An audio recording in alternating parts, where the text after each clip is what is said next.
Hello. Good morning, good evening, good afternoon, wherever you are, and welcome to my channel. I'm Lorena Creole, of course, bringing you that spice when it comes to sci-fi and pop culture analysis, and of course, keeping it real when it comes to theme parks. And speaking of keeping it real, Stitch and I would like to welcome you to the Resort Recon live podcast. This is my in studio show where I get together with myself and other theme park aficionados, and we just basically give you the straight dope with what's going on with the theme park news, um, advice, tips, and tricks to save you money, time, and most importantly, your sanity when you go and visit the parks. And we're a diverse panel of folks. And by when I say diverse panel of folks, I mean we've done the theme parks as kids, as teenagers, as college students, um, as parents. So, yeah, we are some theme park commandos on this channel. But above all, we love the parks, various parks, not just the Florida parks, not just the California parks, but parks all over Texas. And actually, we're going to get into some news from a park that I never got to visit, but lots of my friends did. Busch Gardens, Williamsburg. Remember, it used to be the old country. Yeah, I got news about that too. So much news about that. We've got news about Universal basically nerfing Hagrid's coaster. Yeah, nerfing that from the Express Pass. So we're going to talk about what's up with that. And I'm not happy about it. Your girl is going to rant about it. My panelists are going to rant about it. Carousel of Progress, as we know it, is going to shut down July 5th. Keep that date in mind, July 5th. Why? Because they're going to update it for modern audiences. We're going to talk about exactly why the modern audience is the problem. And WDI of late, maybe we should call them Gensler because of all the homogenized crap that they've got going on. But yeah, your girl made a mistake of saying, well, I won't say mistake. We'll just say I guess I spoke it into existence. I knew it was going to happen. I said, what they did with getting rid of Rivers of America? Watch out for Carousel of Progress. Mm-hmm. But anyway, we're going to talk about it with my bud. So let me bring up here on the stage. We have got my girl Erica from Hanging with Erica and Rock, and we have got Ron, my oldie buddy from Follow the Bradley Spun. How you guys doing? Sometimes it's Target. Sometimes it's, you never know. That's it true. could be Walmart. Hey, I'm loving this Target delivery stuff. It's great. We actually, Lorena and I, a lot of people don't know, we started in the original. These are the people in your neighborhood. In your neighborhood. That's where we are. Yes, indeed. Yeah, it's something else. We keep running into each other. It's like it's great. It's great, especially where we live at. So comfy. So comfy. Well, speaking of comfy, there are over 45 of you folks starting to drop in here. Whether you're watching on my channel, Erica's channels, Ron's channels, make sure you're subscribed, like, sub, all of that good stuff to all of us because I've been gone for way too long because life has been crazy. So I've had to kind of readjust. But this show is back because Florida is preheating, which means I'm not out the parks because of how hot it is. But a lot of you who are visiting from out of town will be coming here during the summer. So lots of tips and tricks and advice that we have for you guys. So let's see who we have here in the chat before we get to rocking and rolling here. Let's see. We have got Dance Life at the Kingdom. Hello. Says not a great big beautiful tomorrow, Lorena. Y'all will see my post on X.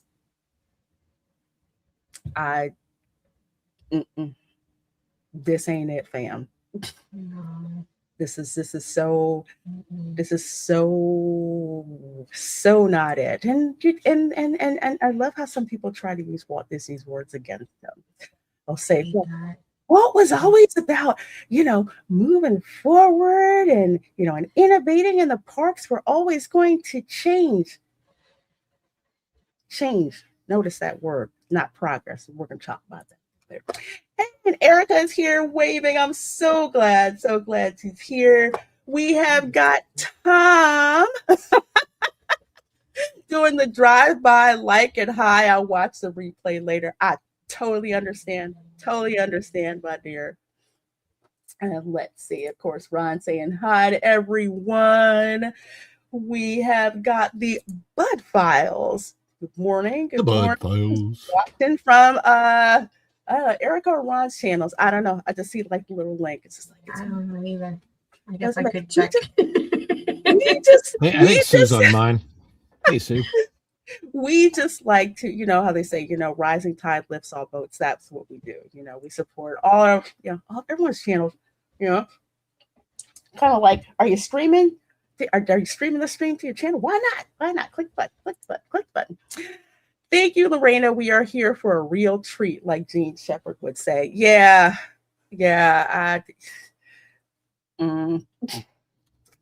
It's one thing to be a pixie duster and talk about it. It's another one to be a true Disney kid who grew up in the Eisner era. To explain it to you. And it's yet another case of people thinking that history begins with their particular generation. Or to have had your next door neighbor be one of the original Mickey Mouse Club for 6 months. So I'll still, it's so weird to me, even to this day, when I think about the fact that I talked to Bobby Burgess like almost every day for like 6 months. And at that time, I didn't realize he was that Bobby. Like, he was just my neighbor. And I'm like, of course if later on, like a few years ago, I discovered, wait, Bobby Burgess is that. Okay. I did not know. I knew he was Bobby from Bobby and Elaine. I just didn't know he was Bobby. That Bobby. Like, oh, he's that Bobby. Hey, Farbrick Studio, good to see you. We have got Calendar 910. He says, good evening. Well, good evening to you. Glad you're here. Terry Rose is here, says, hello, friends. Good seeing you. Good seeing you. And let's see, we have got TBB Coach Ron. Hello. Howdy. Freedom Seeker says, howdy, y'all. Well, howdy. And I love that. I love that avatar. I love that avatar, dude. I want to be your Huckleberry. Yeah. That's talk about a good ass Western. Dang. They are pushing the message. Hey, Charles. Yes. Yes. And not message. Like from was it I'm gonna get you, sucker? I think it was from that. No, not that tongue-in-cheek funny stuff. Just the message to tell you this is what you're supposed to think. That's what scares me about Main Street USA. Dude, they got rid of the townspeople.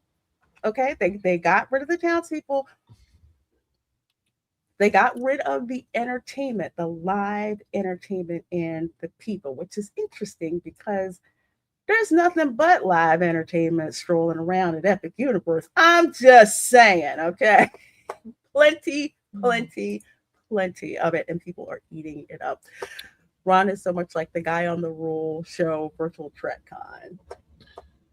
I don't know what that is, but I would like to know so I can figure out if I'm like that person. I have met another Ron Bradley before, but we were nothing alike. That's my mom. Oh, hi, Mom. That's Ron's mom. Hi. I feel like a kid. Hi, Ron's mom. See, Brew 1138 has afternoon all. Well, good seeing you, my dear. Good seeing you. After and Virginia. Hey, hola, Virginia. Good seeing you. My Target shopping buddy. Yes. Speaking of which, I think we should all go to Andy's later for the grand opening and get a $2 frozen custard. Oh, Andy's. that's right. Andy's frozen what's that? custard. So Andy's frozen custard. Oh wait, I think It's I've from been there. Springfield, Missouri, which is where I moved here from, and now they're opening a location here. So I don't really know where else they have think we locations, but went it's to kind of weird. one down in Ruskin, Florida. They had one down there. Really? And it was very rich. I took like 3 bites. I couldn't finish it. Culver's. I mean, it's similar to Culver's, so the frozen custard thing. Oh, okay. Because I've never. Oh, it is good, but man, I have to share even a small. It's ice cream on crack, Lorena. It is. Oh, okay. Okay. I was like, is it like Tasty Freeze? No, it's like ice cream except way, way better. You know what? This is what reminds me. If you ever go to Sonic, I don't know if they still have it, but it's the coconut cream pie shake. Oh, really? My lactose intolerant self, I had to risk it. I had it, and I felt that sucker for like 3 days, but I didn't care. No. It was the most delicious thing going down. I love coconut ice cream. So it tasted like you were sipping a whole entire coconut cream pie. Yes. Okay. I kid you not. It almost was the end of me, but I was gonna go happy. I get their strawberry limeades. That's my go-to. That is good. That sweet and tart with that ice, that soft, crunchy ice. Oh. Mm-hmm. Does Baskin Robbins still have daiquiri ice? I don't know. I have it on stick with Baskin Robbins. We had that in Germany, and once you had like real gelato. Well, that's true. Yeah, you never want Baskin Robbins. No, you don't. One time I went into Baskin Robbins and I was served by Ant-Man, so that was cool. Oh, that's interesting. Before he got fired. You know, I thought people were making it up about gelato, and then this was back when I was living in Philly, and I went to the mall, and it's the same gelato place, which I think is in the Florida Mall. I think still for me. I don't know. But either way, they had like the gelato out there. I'm like, I don't know if I want to try this. I'm not sure, but I did. I got one of the fruit ones, not the like the milk ones. I'm like, oh, this is really nice and dense. I absolutely freaking love it. I've been addicted ever since. Freedom Seeker says, with all the changes they are doing at Carousel of Progress, can they continue to call it Walt Disney's Carousel of Progress? There will be nothing Walt left. Exactly. No, they cannot, and we are going to talk about that. But fun thing to kick off the stream, because I love seeing crazy stuff, and it seems like whether it's Japan or Disneyland Paris, they have just got some crazy stuff going on. Oh no! What the?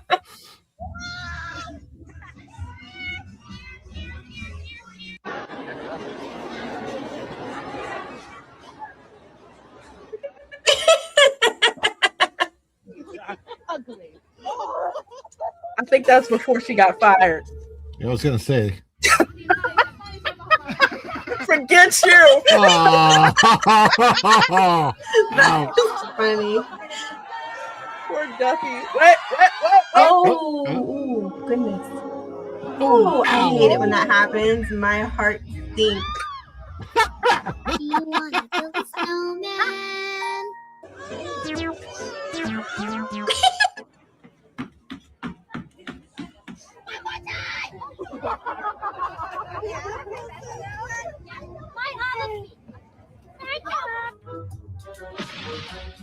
Anyway, I was saying, I love these videos. They kill me. This one's right up there. Remember the one I showed Disneyland Paris, and Minnie Mouse is jumping up and down, and she was so excited that her bloomers fell down. Yes, I will never forget that. And the way she scurried off, her underwear down her ankles. It was so darn funny. You need to say that as a clip. It reminds me of my days when I did work at the Magic Kingdom, and it's when you go down into the utilidors, and all the princesses are walking around in just their bloomers. You know, they don't have their full outfits on, or they're eating like. I mean, it's a little weird. Sometimes you get in an elevator and Chip and Dale are there, but they've got their heads in their arms like this. It used to be back in the day, from what somebody said. Yeah, you go down there and you see, like Mickey Mouse with his head off and he's smoking a cigarette between appearances. I'm smoking Cinderella smoking a cigarette and she's half dressed and they're fitting her for her costume. Sometimes you see Prince Eric and Prince Andrew in their. Well, never mind. I have to laugh at this part because I have seen this live and in person at the Ohana breakfast with Lilo and Stitch, especially when Stitch doesn't get his way. Speaking of Stitch, he's under the table now. But yes, we're still working on his still working on your badness level. But yeah, I absolutely love videos like that. If you think that's funny, here's another one for you. Let's go. Oh! These boogers can dance. If you've ever seen them live, especially the ones who can. That is crazy. I like that. That thing. I don't know where they did it. Some mall somewhere. Didn't they have like silhouettes of the Disney characters dancing? I can't remember what the thing was. It was wild. Dude, I found a clip out here that came through Instagram, and it's in this Instagram page that's a local page, and they just post all kinds of crazy things going on here in El Paso. And somebody, I don't know how, they got a hold of, I swear to you, an authentic Mickey Mouse costume, like what you see in the parks.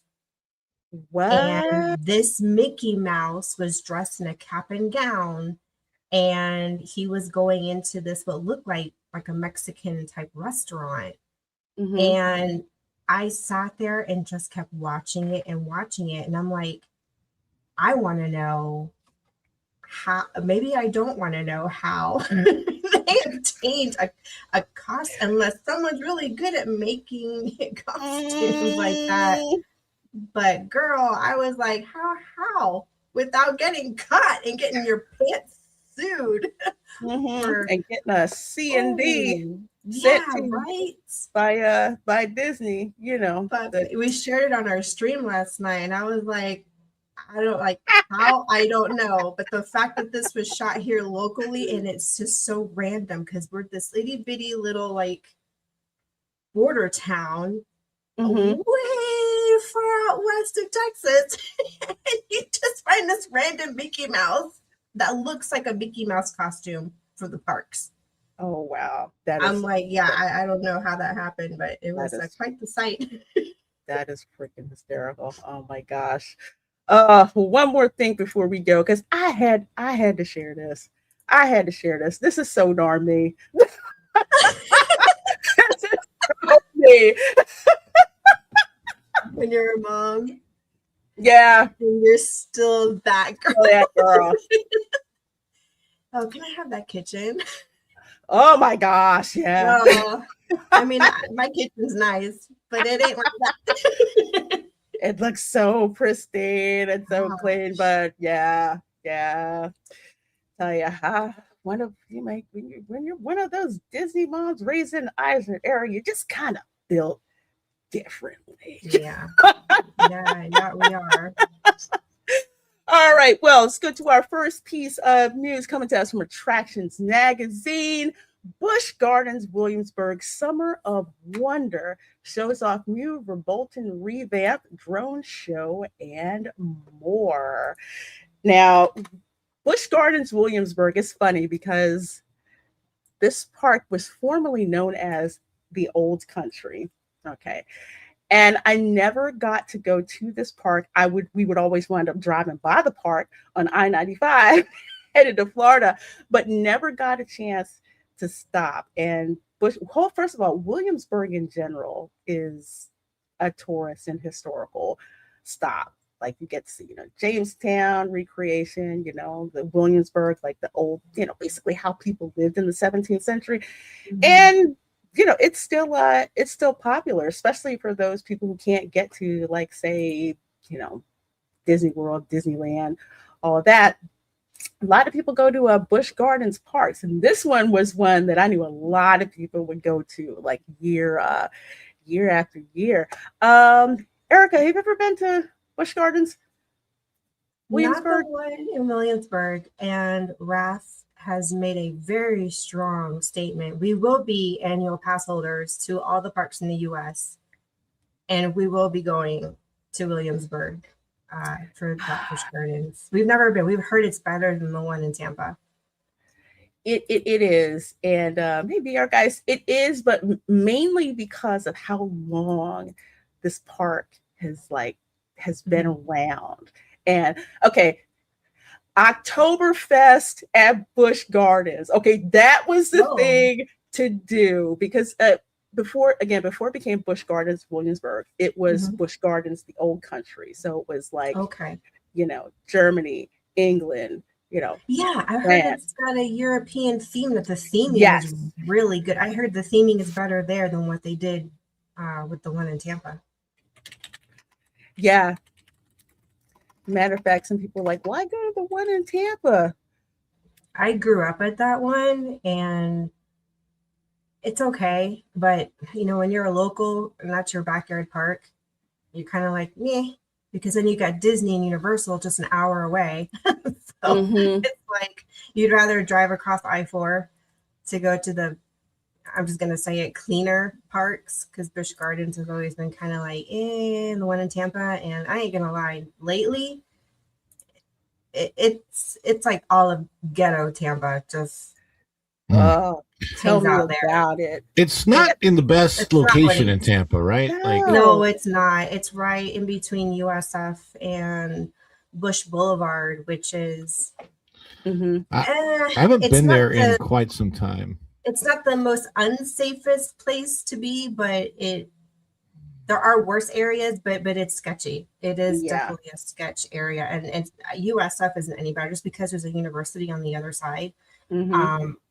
I've always been being raised out there.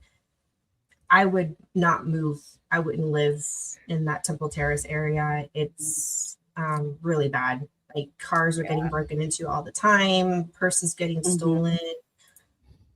It's Yeah, pretty I bad. Big. wouldn't. I wouldn't Bad. either. But this is what I remember. These are the brochures that I remember. The Big Bad Wolf poster.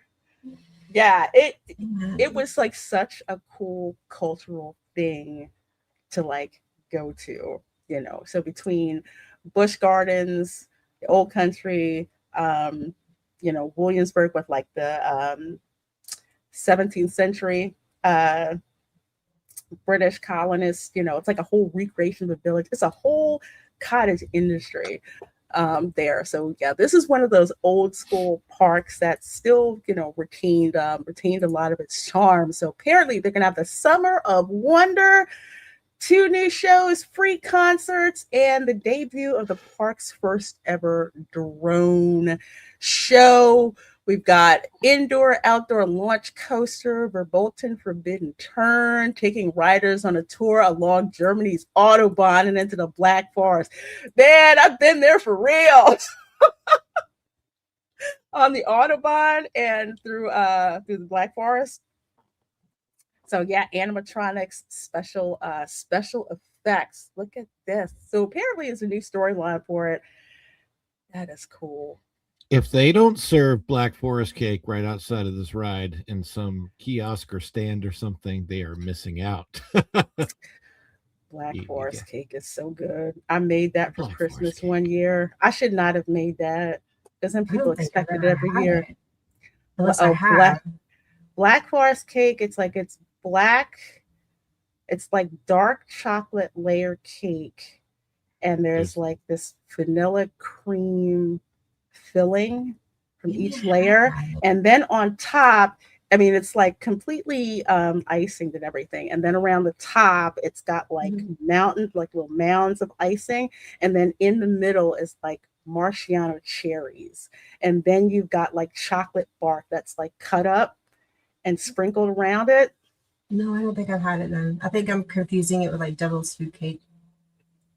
Probably. But if you look it up on the internet, you'll see it because where I lived, like where I lived in Philly, there was a German bakery, and that's where I first got introduced to Black Forest cake. I mean, we're talking like this. How can I describe it? It's like the filling is like um, vanilla buttercream.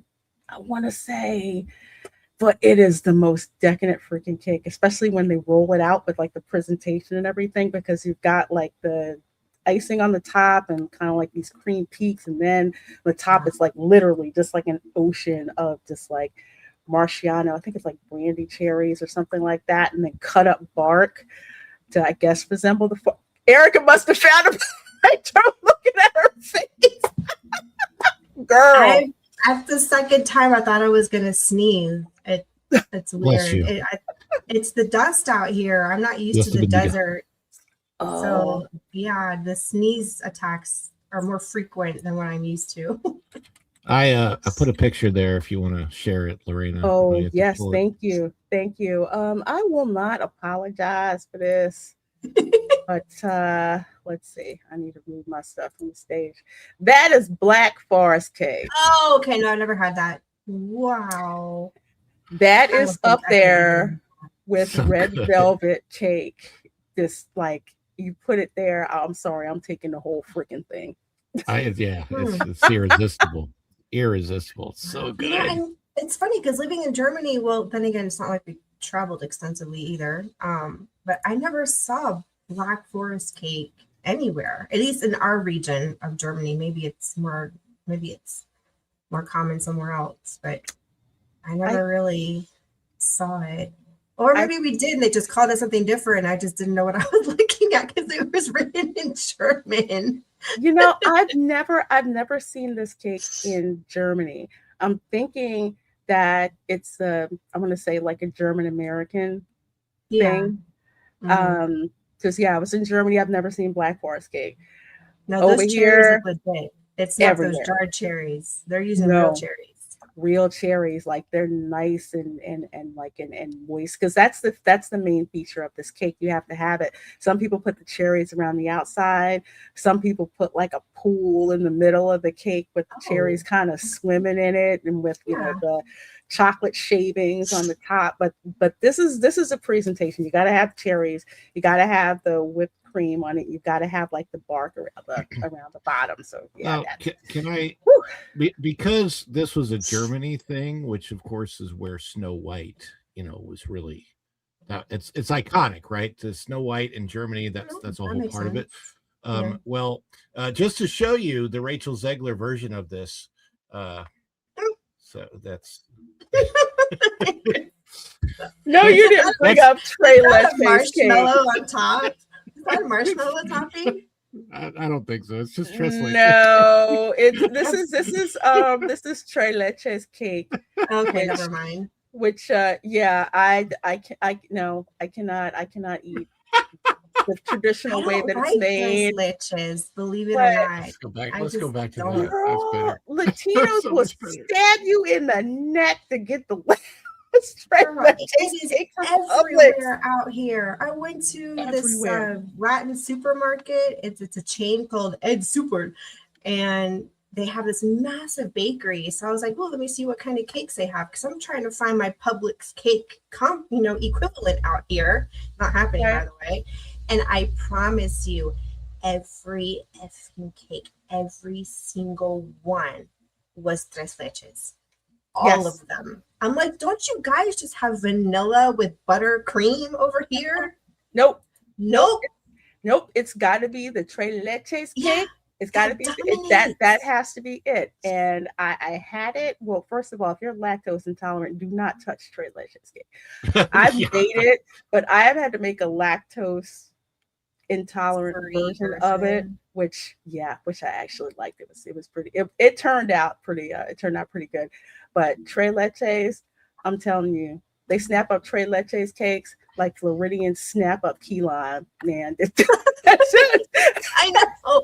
And it's just like normal. They walk in, they get a cake to go for whatever Yeah, occasion, just like we do in Florida. And I'm just like, and then my son, who I didn't know this, he's like, "Oh, I love tres leches." And I looked at him and I said, "When have you ever had a tres leches cake?" He's like, "Oh, well, when I was working at Power Zone, the Filipino ladies would bring it in. It was delicious. I loved it." I was like, "Oh, okay." yes, this is Black Forest cake, which is absolutely delicious. Yeah, on my show, yeah, we do the food we call it What the is it you? food segue because What is yes, it you food is call it when the you're live streaming from the parks? A disrespectful snack? Is that yes what it this is? that is such disrespect. Like, when you Mm. look Love at when it, you said that. it's just like it's seducing me. It's not right. So not right. Oh, well, also let's see. They've got okay, the Globe Theater in the England section of the park. I'm remembering this now. So they've got like iconic British cover bands and everything. So that's the UK section. Let's see. Acrobats. Here's a drone show, which is nice. So they're going to be adding drone shows are so cool. If you've not I seen do like one in shows. person, they are awesome. So they're doing the drone show that's there. Synchronized to stirring music, which is like Busch Gardens, Tampa Bay's Wild Skies. So I haven't been there. So y'all have to tell me if you've been to the drone show at Busch Gardens, Tampa Bay. And then, of course, there's the free concert series. Who got Hoobastank? Got Skillet. And, Oh, Flow Rider geez. is going to be there September I like 5th. That's, Skillet. They got good stuff. yeah, he's, oh my gosh. And they're still around too. Skillet, yeah. It's EDM, specific kind of EDM. It's not coming to me right now, but I know they did a joke about him on Annoying Orange. Oh my gosh, I totally forgot about that annoying. Remember that? Yeah, my older son was all up on those My videos kid. when he was growing up. My kid too. I'm like, oh my. Is that kid still, or not really a kid anymore, but is he still around? The videos are still around. They're not going anywhere. My nephew found out about it and made our lives miserable because that's all he wanted to do was like freaking annoying It was Orange. annoying, but back then it was like the big thing with Like you middle had to schoolers at the you time. had to watch it. Yeah, yeah, yeah, yeah, yeah, yeah. Hey, Andy, welcome. And let's see, Military Appreciation Week, June 29th through July 5th. So, American expired food and beverages, limited edition merchandise. Of course, there's the 250th anniversary of the United States, 250th anniversary of the signing of the Declaration of Independence. Two of my distant cousins actually signed it, and they pledged their fortunes and their sacred honor. And as Ben Franklin said, if we do not hang together, we shall surely hang separately. Oh yeah, He actually said that. Yeah, because it was true. It was treason, very high treason. So very cool. Great stuff to look forward to if you are going to be in Williamsburg or going to visit the old country. Next, we're going to move over here to Texas because we do know that the Universal Kids Resort in Frisco, Texas is going to be opening very soon. So, first Shrek ride in the United States opening at new Universal theme park. So, this is courtesy of Attractions Magazine again. Shrek and Fiona's Happily Ogre After, the first Shrek ride in the U.S., will open at the new Universal Kids theme park near Dallas, Texas on July 1st. And that kind of sounds like the really rough 3D theater ride that they had at Universal. Did you guys ever no, it's called Shrek Forever After, I think is what it was called. at Universal. Do you guys ever go on that? No, we have The not ride been. of the movie. It was a ride, and I don't even want to call it a ride. I want to call it like it was a simulator. Basically, you sat down in this theater, and the seats were. It's like a 4DX theater. I would say Oh, now. like a I think movie I went. theater, Yeah, I they think call I it. did. Isn't that where Yeah. they put the stupid like shooter thing for the what is it? The not the minions. Yeah, that's where the they put Minions. Minion Mayhem. Yeah, which is Yeah. true. I freaking love that darn thing. I'm not even gonna lie. Kids, the funny thing is seeing these little kids with the big heavy gun just shooting stuff. They don't care. It just you cause it as much mayhem as possible. It's hilarious. Shrek 4D, yes, I have. Yeah, it was a rough ride, but it was freaking fun. It was fun. The team So members. they're building that at the kids park. Yes, so this is going to be at the Okay, good. kids park, opening July 1st. Awesome. And in the land formerly named DreamWorks Shrek Swamp. And yes, if you have been to Universal Orlando over in DreamWorks Land, Shrek Swamp is over there. I've live streamed a couple of times from over in that area. It's like a big, huge water play area. Kids can just run all over the place. It's absolutely great. So guests can take a ride on Shrek and Fiona's Happily Ogre After to hear how an ogre and a princess were enchanted by love. So it's going to be an outdoor ride. Guests in open air carriages. I'm guessing if it's true to the film, they're going to be riding in an onion. Because that's what they wrote in the movies. Remember that? Yeah. I think they were the onion, which was perfect. So, yep. So that's what's going to be. That's what it looks like. And Shrekland will also include Shrek's Swamp Splash and Smash, a playground built by Shrek for his triplets, as well as meet and greets with Shrek and Fiona. Okay, no donkey. Again, they have this over at DreamWorks Land at Universal Orlando. So that was basically, I guess, what you would call the dry run. So they're taking some of the elements from there, which is a really, really awesome concept. I hope you guys get the Shrek pretzel with the booger green cheese. Like we Sure, I'm pretty confident that will be Yeah, I'm amazing. sure. Yeah, of course. If it's a staple, I think they'll bring it. It is. It's sold out the first day. When I went, it was like a preview day for pass holders. Man, they sold out of them things right away. I'm like, dang it! How come Pretzels are better than the ones at Disney? You know, the ones at Disney nauseate me now. I don't know. Really? The pretzels? Yeah, I don't know what it is. Like the last 2 visits, yeah, it's made me like kind of nauseous. I don't know why. They It's may weird. have I've switched. never done that before. I don't know if there's an ingredient they've changed or if it's just my stomach that's changed. Well, Yeah. they. Okay, so And it's this the is Mickey what I. pretzels. This is I what haven't I tried know the that they do. Oktoberfest ones. It's Okay. just the Mickey ones. When Mickey you're ones? getting a Mickey pretzel at like a stand now, Yeah, I mean, it's where we they- go. they've been through a lot before they get there because they're like baked and then they're frozen and then they're transported and then they go to the kiosk and then they're reheated at the kiosk. It's a whole thing Maybe that's that what it is. It's the and it reheating. didn't used to be that way. They used to cook them like very close on site and then ship them over Mhm. and they don't Just keep them they're not warm. they're not as Yeah. fresh anymore. They're not. Because I've had them and they're just like, although you get the pretzels over in Germany in the Epcot Pavilion, that's They're sold out. you go Every there. time. They're and- so popular and they're and I- huge. They're like this. Yeah, those are different. They're They look good much- because they have them like that in Germany. Like they have large Mhm. pretzels like that. Because in Philly, that's why the pretzels in Philly are such a big thing, because the pretzel was actually invented in Philadelphia by Oh, wow. German immigrants that came over Yeah. Was it during, like the Irish? colonial America.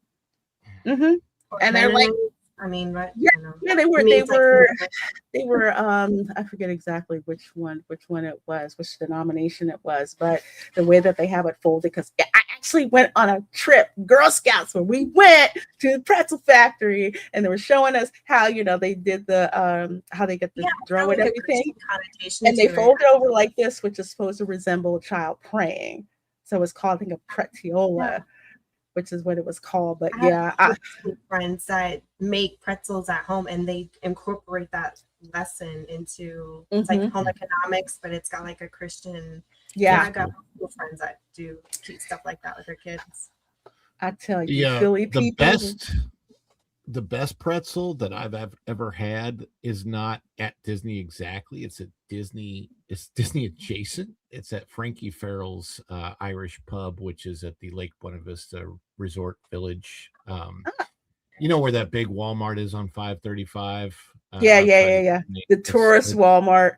Right. So it's right across from, right across from that. It's tourist Walmart, and I'm like, I can name like 3 of them. Well, there's not the one on Turkey Lake, the one at 535. No, not the one on Turkey Lake, not the one on the other side on 192, not the one at Kissimmee. Yeah, I know. We all know them. It's so funny. But yeah, so that like Frankie Farrell's Irish Pub, we ate there for St. Patrick's Day, and they've got this pretzel that is, it comes with, it's like this big, like bigger, it's huge. It's like a 15-inch big pretzel, and it comes with it's freshly made and freshly served, so you're getting it as fresh as it could possibly come, like right out of the oven. And then it comes with pear homemade beer cheese, which is so good. It's like $12. I love my pretzels with mustard.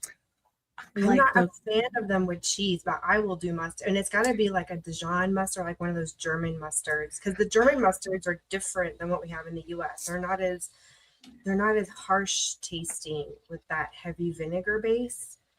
Yeah, with the ground up mustard seed. I know exactly what you're talking about. That's the one that I like. It's like you can really taste the mustard. I think we called it like stone ground mustard. I think is what it was. And that's what I love too. It basically is a different version of Grey Poupon. Oh yes, cool. Yeah, is it low budget? Yes, it is. It is not. This is not. How would you put it? Think of it as like a Chuck E. Cheese version of Universal. It's for families, so they're not making it crazy expensive. Have you seen the pricing for it? Because they've released the pricing. I saw the pricing, so the pricing is actually pretty good. The thing that is going to really, really probably bother some people, and I understand why they did it.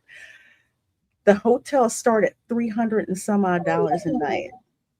Now, here is why, from what I read, they purposely wanted to make it that expensive so they do not have a replica of 192 outside of this park in Kissimmee. Now, because you have to remember with Disneyland, as soon as Walt put together Disneyland, all of a sudden, like up and down Catella and all this, these little, no-tell motels, scene of the crime hotels, tourist traps. It was just a mess. And that's why it's like, okay, when in my next park, I'm changing it so, it's a barrier to get in. So apparently, from what I understand, the city of Frisco, Texas basically said, you want to put this resort here. We don't need a repeat of what's happened at like other parks where they have this district and everything. Is it that if an investor goes in to build like their own hotel down the road, they have to compete with that market price? More than likely, yes. Or if there's hotels that are further away, they would also have to compete on price too. But like I say, like this hotel, I think it's like right here. This is the on-site hotel. It's crazily expensive for that reason. What their offerings are though, and it's got park. I mean, you've got park entrance, I assume, because it's right there by the park. Yeah. So that you're paying, I guess. You're paying for that, and it's also deterrent, kind of like how at Stella Nova Resort, it's what is it, $60? I think a night to park. Was it 40 or something? I'm like, are you insane? But it's across the street from Epic Universe. So I'm like, okay, I get why you're doing it. But like I said, when I did my review, I heard how much that was. And I think when I went there, it was only, I think, $30 a night. And the team member was real apologetic, just like, because they didn't tell us how much it was going to cost to park there every freaking night. So for the hotel just opening, I think for that week, they let it go at like $30, but no, they jacked that sucker up to like 60 because you can literally walk from there. Basically, park hopping. Is it to prevent pretty much parking there for nothing? Yeah. Don't bring your Disney habits over here to Universal. Hey, snort booger green cheese doesn't sound appetizing. It's not supposed to sound appetizing, but it's good. It's a gross little kid thing, but that's my mentality. I could totally jam with for that. A 10-year-old boy, they'd be down for that. Like, oh, yeah, totally. Booger green cheese. You know, they put the booger green cheese in, and then they also put the thing over it, Harold's Swamp Singers with the frogs, where you can spell out, you know, the Budweiser thing, little inside. Watch adults when they hear it, just like, no, they didn't put this. They totally put it in. BR guys, FYI, regarding the 250th, Miami is getting some touring documents, artifacts related to the founding towards the end of June, I believe. You know what? St. Augustine is probably getting stuff on that too, because Florida did not rebel against the crown.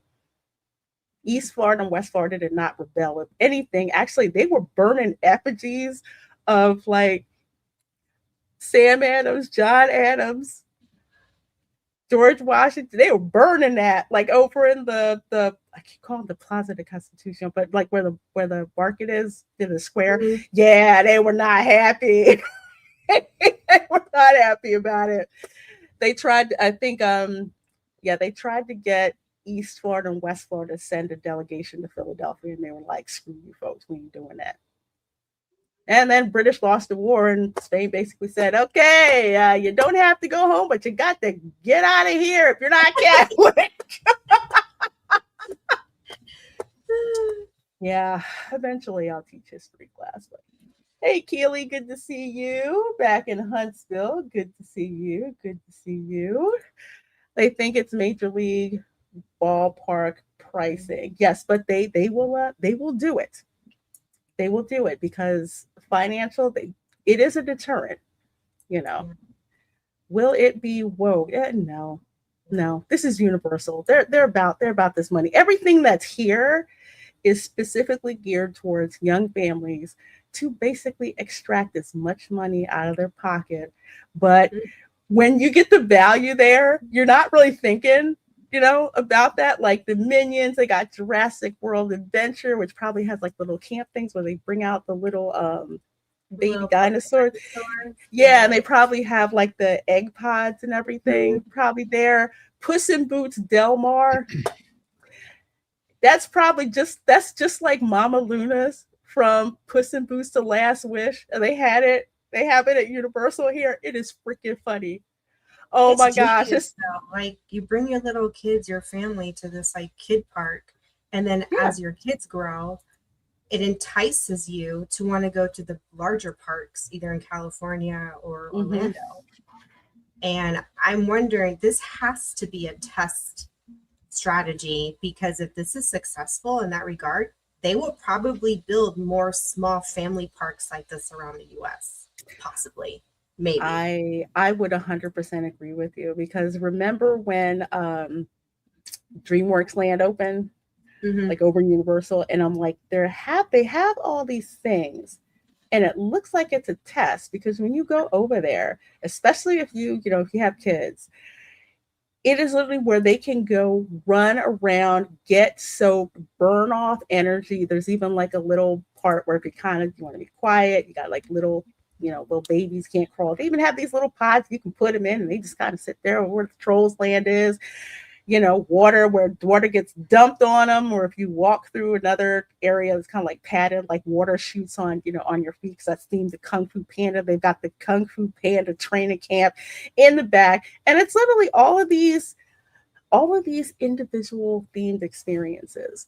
So that was the test bed, and then they brought it over here, which I thought they were going to do when they planned out the park and they announced it, which makes complete and total sense. But I agree with you, Erica. If this is popular, they can replicate it other places. And the fact that you don't have to go all the way to Orlando or to Hollywood, where there's one in like a metro area that's like this, you know, it's going to be.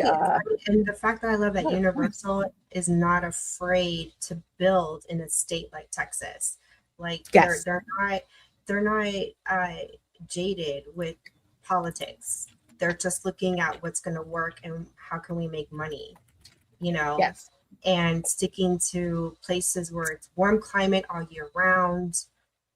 And I guess business is good, you know, kind of tracking seems like red states offer really good incentives for businesses apparently in universal business.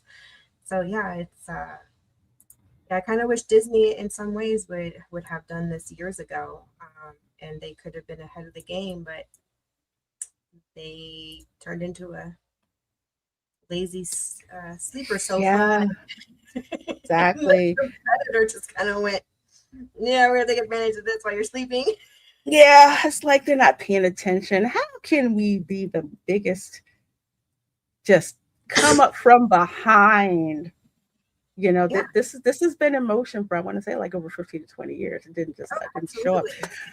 Meg says here, even in Texas, even my 11-year-old is so excited about this. Heck yeah. Absolutely. Yes, it is. A Kung Fu Panda. It is so cool. Do they got noodles? Do they have a noodle truck? I think they have a noodle truck. Mr. Ping has something over there too. Noodles. The noodles. Panda. It's like noodle thing, and then they have like the Chinese laundry and the little panda bears like push over this big bucket, which is nothing but water that just comes over. Yeah, they have dryers and stuff like that. They have like, what is it? Like they have like the gong. You can go up there and hit it. It is so. I need to borrow someone's kids. Like anybody need a rent an aunt, you know, auntie, or rent a grandmother? Wait, Nickelodeon is still part of Universal. Yes, they're not giving up that license. Do you think they will ever revisit bringing back another like Nickelodeon land? I'm wondering. I'm not sure. I don't think that they will, because the Nickelodeon is kind of like gone down. The strongest Nickelodeon property has got to be SpongeBob SquarePants, because that's just been around like for, it's been around for decades. I mean, recreating Bikini Bottom. I wonder if they're gonna have the Chum Bucket and the Krusty Krab. That would be a cute kids water park idea, and theme it into SpongeBob. True. Bikini Bottom. That would be fun. Would like that. Thank you, Tuber Chat. I sure do appreciate you sharing that on Reddit. Sig Tama is here. Says hello, beautiful people. Well, hello. Please do hit that like button. We sure would appreciate that. Make sure you're subscribed to us. On to some Universal news, which my engineer queuing brain has kind of figured out the reason why. But let's see. Coming to us from Universal Orlando fan. Go ahead and follow this blog. Universal removes Hagrid's motorbike adventure from Express Pass starting July 1st. Now, I don't know, Erica, have you been to Universal when Hagrid's opened? We have not been since the first Harry Potter land first opened. Okay. That's how it's been. Yeah, so we are way out of the loop with Universal Parks, which is why I'm like dying to get there and do a Universal vacation, like more than Disney. I hear you. This coaster, it had some problems when it first opened, and I think Iger was clowning it, and then Disney did Rise of the Resistance, which was really jacked up, and then they had Eat Crow. But anyway, Hagrid's has consistently been popular. The Hagrid's coaster, it's my second favorite. Velocicoaster is always going to be my fave, but this one is second. Everything from the queue that you go through when you're going through the castle, They have like replicas of all things that are around. You can actually find one of the mermaid eggs from Goblet of Fire that's in there. You go through the castle. There's all these different sections that that you go through, and the queue is amazing from start to beginning. The whole coaster is great too. You've got like the motorcycle on one part, and the mother-in-law seat on the other side, and yet, yeah. So they, it is really fun. It is really good coaster. It's so good.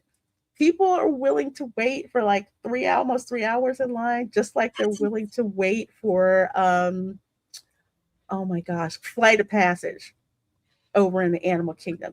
This is consistently a packed line ride. It's like if you go to Island of Adventure, you go in one of two places. You're either going to the Hagrid's coaster or you're going to the Velocicoaster, but you cannot do both. You have to pick one. And the line starts like really, really early. Express Pass, of course, that's an add-on that you buy. Unlike with the one that Disney consistently oversells without a limit, Express Pass has a limit to it. It's only a certain amount of express passes that are sold per day.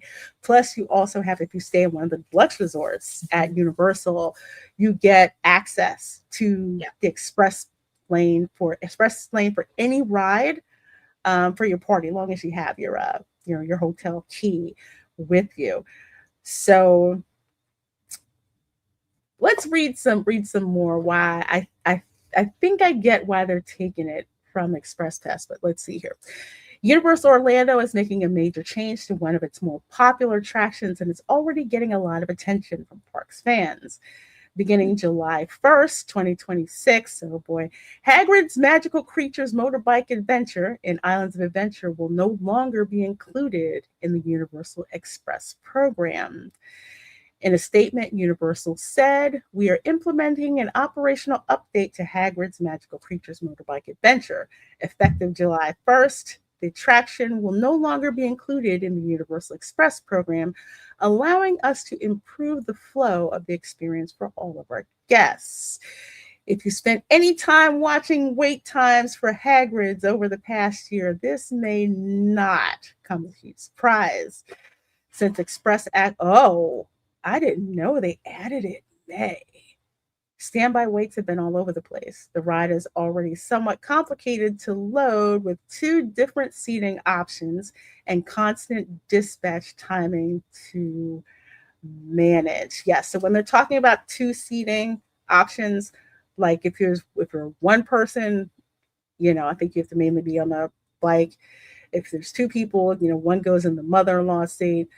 I can't remember. I think Hagrid's has they have a single rider line as well. So of course they have to load that way. It's not like it's always 2 people, 2 people, 2 people. It's like if it could be 2 people, it could be a party of 5. So you got one seat that's open and you have to pull from the stand, the single rider line to fill it. So while it's constantly moving around, that 2-seater configuration makes it harder to load, like say the 4-seater configuration that you have in Harry Potter and the Forbidden Forest, or that you also have in Monsters Unchained over in Epic Universe. That one loads a lot faster. For comparison, like with at Disney, Haunted Mansion can move so many people because there isn't like a seat configuration you have to jump over and get in. It's just like everybody just if you pay attention and you don't trip on the conveyor belt, that you can just slide right in there, 2 or 3 people, sometimes 4 people in there, and it keeps going. It's a people eater. But I didn't know that it was added to Express in 2025, because from what I remember when I've been on it, there never was an Express. There was a virtual queue at one time when it first opened, but after that, it was not on Express, and they specifically said you cannot get Hagrid's on the Express Pass. So you had long wait times, but it's not like there was an additional line to fill in, So they didn't have I've that. only been on it once. Yeah. And I went in the single rider line Hmm. for it, and it still took it was at least 90 minutes. I mean, it's such a popular ride, and I do like it. I think I might like the Green Gots experience a little bit better. But they're all. I mean, the thing about Universal is I don't care which one of the rides you're going on, they're all such a great experience over there. That's what's so like it's hard to choose, and you kind of maybe you choose by the time length, but I mean the rides for the most part, the rides are better at Universal than they are at Disney. Yeah, But they work and and they're relevant. they work, and the other thing, it's like I have to keep reminding people, a lot of those Imagineers Disney laid off. Yeah. They went to Universal. They went to It's funny because these rides are going to be those nostalgia rides 20, 30 years down the road. Yeah. They're establishing now what Disney established back in Walt's era. And that's what Universal's trying to do. And they're trying to garner the family unit and that generational return of families. Especially when it comes to the Harry Potter property, because the Harry Potter property at Universal is like how Star Wars used to be. You see generations of whole families there. My favorite thing, the homemade T-shirts with the I'll tell you, it's so easy to tell if you go to Diagon Alley. And if you were able to do it the same day, like go to Diagon Alley and then go over to Hollywood Studios and go to Galaxy's Edge on the same day, you would notice, you would see it's such a difference. Like Diagon Alley is packed shoulder to shoulder. Almost, I can't think of a time that I've been in Diagon Alley it's not packed shoulder to shoulder. Every single time. You go to Galaxy's Edge and you're like, where the heck is everybody? They're building that Harry Potter hotel in Germany at that Legoland.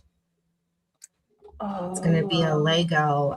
The concept art for it is insane. I'm waiting for Universal.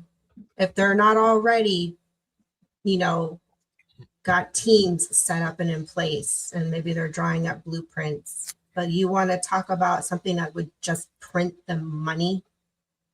Build a Hogwarts resort hotel. You know what's amazing to me? It'd be game over. Forget the Magic Kingdom. Forget Cinderella's castle. What's amazing to me is that Universal is I mean, yes, they had to do this they had to make this adjustment because the ride is so popular. That's like when you have a ride that's that popular that you have to make this adjustment. And they actually have to demonetize it, and they make that decision to actually make it better for all guests. Think about that. They demonetize. Yeah, true. Okay, so now it makes it better for all guests. So they're doing this. They're making improvements to their rides, improvements to their attractions, improvements to their parks, improvements to the areas. What's Disney doing? Adding more drinks to the menu. That's what they're doing. They're all the cash wraps. Everything's alcohol. Everything has to be monetized and nickel and dime. In the meantime, Universal's like, you know what? I think a happy customer and a comfortable, less stressed customer will actually spend more money on merch and food. Yeah. And they'll come back and they'll tell all their friends and family about it. And then they'll be the repeat offender. They'll keep coming back. Yeah, exactly. And I always explain to people, it's like Potterheads are insane in a good way. It's like Star Wars fans used to be when, Star Wars weekends was happening every weekend in like May and June over at Hollywood Studios. Potterheads, it can be 100 degrees outside. They're still wearing robes. I know, isn't that insane? Oh, yeah. They're wearing those robes, and those robes are heavy. They're well made. They are not cheap. They're lined. The stitching is really good. I mean, this is good quality costuming. They actually might keep you cooler, though. I mean, that's. I mean, people that live in the desert, they do. This way. I had to But blow it in up. the desert, I had to because blow it up. You guys can oh my gosh, see it. Like I've huge. had this for like I think like 5 or 6 years. It is Nice. heavy. Like something you would, that you would buy at the store. But if you're a Potter fan, you got to get your robe. You have to get your, you have to get your scarf, your house scarf. You have to have the house gloves, the house hat. Oh, and don't mention you have to get the wand. Okay. In addition to that, and any other like add-ons, like for example, I don't have it turned on because it's gonna freak the cat out. Okay, so like the shoulder brush, they Oh, do this so so it is so good. People thought this was real because I was in the park, and because it'll interact I with love other those ones things. too. And they Those were things are like, cool. the fact that people didn't ask me how much it cost, they asked me where they where could did you get it. Yeah, they're willing to pay money for it because it's so freaking adorable. Totally. I mean, if you go, people are like, well, how much in spending money should I bring? I'm like, conservatively, $1,000. Yeah, I believe Because it. it That's will not including go. food. No, it's not including food. And me, I'd rather spend money on the food than on merch. Especially some of those foods and drinks that they have, No, that's like sweet treats. Oh, that is my Achilles heel of sweet treats. Oh my gosh. Especially in the Butterbeer. heat. Butterbeer. Oh, I'm gonna tell you right now, the butterbeer carts, always a line. Always a line. Long.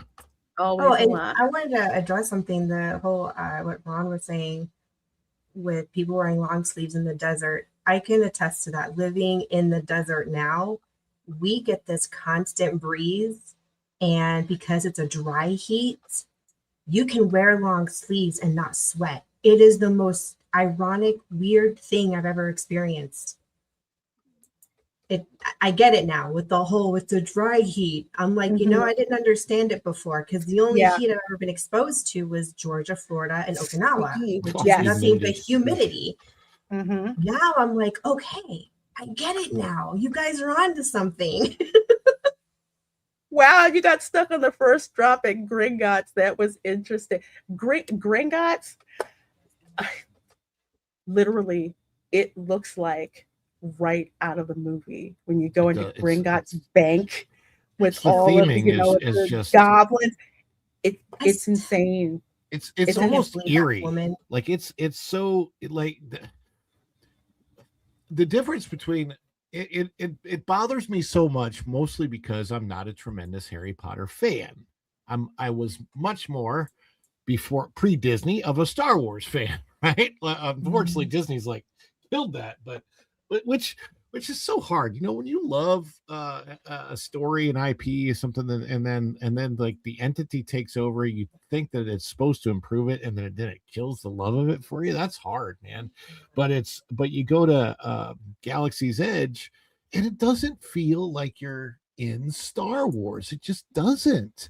And that's so sad. It's like because you look at it, you say they spent the money. They spent the money to do something with it, and it's like a millionaire who didn't understand Star Wars says, "Well, I don't have a license to the IP, so I'm going to do something with it." That's what it feels like when you're there, like this horrible fan fiction land that's not real. But you go. Gringotts is like, I'm in the freaking movie. Like it feels like that. And I'm like, I almost wish that I was more of a Harry Potter fan when I go there because it's so visceral. It's so much fun. You really feel involved in it as a part of it. And you're like, what? Who was the dumb idiot at Disney who made the worst possible decision in the world to make Galaxy's Edge something that wasn't a part of any Star Wars movie? So dumb. Could not be more dumb if you tried. And it all got approved, and they spent money on it, and they paid for it. So it's like, every time I'm in there, it's more sad than anything else. And the sad thing is, it's like that wasn't the original direction. No. It was the OG version was supposed to be the OG version. We were gonna, you go in Star Tours and Endor, you land, you come out, you're in Tatooine, and you were supposed to be able to go to Mos Eisley's Cantina haggle with some Jawas, just all of that stuff that we were supposed to get, and they totally changed it. Gringotts in the queue at Screwed. Battle at the Ministry. Oh Oh, my gosh, yes. the Battle at the Ministry. So That amazing. one, it's this is why they can have these long waits, because when you're in there, it looks exactly, like the movie. It looks, because you're just trying to just like, oh my god, I can't believe this is exactly what it's like. It's like the same concept that you have for the Haunted Mansion, Mm-hmm. where you're just like, oh, it's this. It feels like you're in this creepy, you know, place that time forgot, seeing all Yeah. kinds of things in the windows. Like, did I just see? I think did I see that? Yeah, the immersion is just absolutely amazing. But speaking of immersions, I got two little Disney stories. I'm gonna go back, then we will talk about Carousel Progress. But speaking of the Band-Aid that Eric and Ron were talking about, Yeah, that's one way to put it, a Band-Aid. this is the biggest, how would I put it, penny wise and pound foolish, if you've ever heard that term before. Disney's Animal Kingdom dropping virtual queue for Bluey experience. Now, for folks who don't know, they put a Bluey experience in conservation station. I think. Have you guys been to the conservation station? Oh Yeah, yeah, that's one of my Kingdom? favorite places. I The live streamed this animals the in the other vet day. center. I've Wasn't it always loved great? it. The train ride, it was, Mhm. because the seats aren't facing forward, the seats are facing out. So it's like you're in Yeah, bleachers, it's like you're when, riding on this. It's like you're going was it sideways. Rafiki's Planet Watch? I think I'm getting the names mixed up. But yeah, you go and it's like you're on this train. You get to see like more animals that are out there, and then you get there to conservation station. And then you get to see all of these things about the animals, like you were saying, Erica, like they were doing. If you go there early in the morning, they're like doing surgeries on animals. They're like wellness checks. You can talk to some of the cast members, like how they take care of the animals. It was very interactive and a fun experience, and kind of like a way of getting away from the crowd, you know. So the crowds at the didn't used to be, but with Pandora, yes, now Animal Kingdom, is crowded, but it's also kind of like a nice breezy ride to kind of go get out of the. Although I will say, Animal Kingdom is the most less overstimulating part, I would say, so to speak. So a lot of kids who are on the spectrum, they tend to like the Animal Kingdom better. And frankly, since they've gutted the Magic Kingdom, uh, that's like the best example of Imagineering still left for right now. Plus it's the only park where you get to use the restroom with the wild animals if you're the one guy who then eventually gets kicked out. Oh my gosh!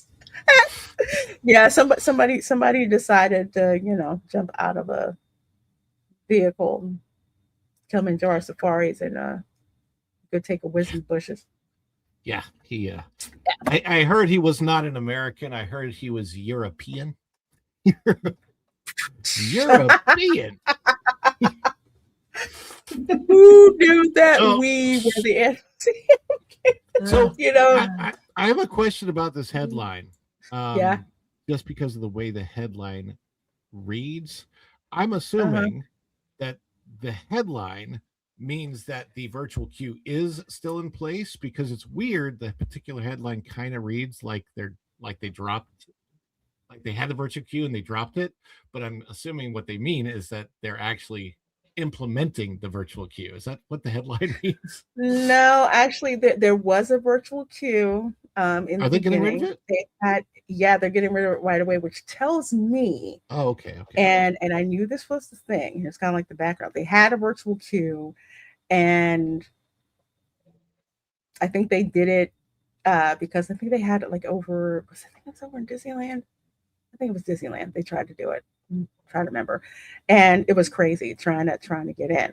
So They started with the virtual queue that started where you boarded the train. Like you had to have a virtual queue reservation before you could board the train to take you to conservation station. Well, apparently they're dropping it. And the only reason that I can see why they are dropping it is because demand is not as heavy as they thought that it was going to be. And there's a couple reasons for that. Having the Bluey experience, it's like a one-off. It's like something to do to keep the kids entertained because there was nothing going on over at Conservation Station really at all. It was a ghost town. You put Bluey in, which Disney does not own. No. Disney does not own Bluey. They do not own Bluey. They get it licensed from the BBC. And for the longest time, I've said, if they want to stay current, they need to put Bluey in, not focus on Monsters Inc. or something like that. Also, you have to take a train from Rafiki's Planet Watch, where the station is, all the way to Conservation Station. Depending on how much your little ones feel like doing that, can decide, whether you want to go or not, especially when it's hot as I don't know what, outside, to just go see Bluey, and that's it. It's not a full-on attraction. It's basically a show. Yeah. So I was there Thursday. Yeah, Thursday. I went Thursday. I think Erica saw it, tried to live stream it. The Wi-Fi signal's not great from there. So, and I was using StreamYard and it wasn't showing up well, but I experienced it. And the hardest part for me with this is, of course, the conservation station was what I love to call the hidden secret, right? It's one of those places that if you know, and you go and you really enjoy it, the train ride, you're right. The petting zoo is gone, but I kind of like what they're doing. Now, there's only kangaroos and wallabies, and I wish that there were more animals over there. They didn't have it completely open yet. You could go in the first section where you would wash your hands, but they didn't have the gate open to the rest of it. So here's what the cast member explained to me the experience will be like. You're not supposed to touch the animals because, well, they're kangaroos and wallabies. They could kick you. It could be dangerous. I'm a little worried about this part, but you actually are in the space with the kangaroos and wallabies, and they have like a pathway. So you have to start and you have to stay along the pathway. You can't venture off the pathway. I don't know how they're going to monitor this to make sure that people are not, that they're staying on the pathway. But they said, think of it like being on the safari, where if a kangaroo or wallaby, gets in front of you, you stop, you wait for it, and then you proceed on, and you're in their space and you'll be able to watch them and look at them. They haven't opened that yet because they said that the animals are currently acclimating to the space. They just moved them over there like a week ago. They said they probably need a few weeks to really acclimate before we get guests in here. And of course, then you're going to have these animals that are going to be acclimating, with the guests. Now, here's the good thing. Apparently, before, when they had the petting zoo, you could not enter in a wheelchair or an ECV or stroller or anything like that. This experience, if you have any of those types of devices, you will be able to go along the pathway on your ECV, in your wheelchair, or in a stroller. And while you won't be able to feed the animals or pet the animals, they'll still be right there, and you'll be able to get very up close with the kangaroos and wallabies. So that will be interesting. Of course, those animals are replacing a lot of goats. And a couple cows, and what do they have? Donkeys back there. They had a few other. So if you're in Orlando and you want to go to a traditional petting zoo, Gatorland is going to be your only option now, I think. Yeah, I will warn you though. The animals in the petting zoo at Gatorland are pretty freaking gangster. Okay. They know you have food, they will come. Oh my god, they so are.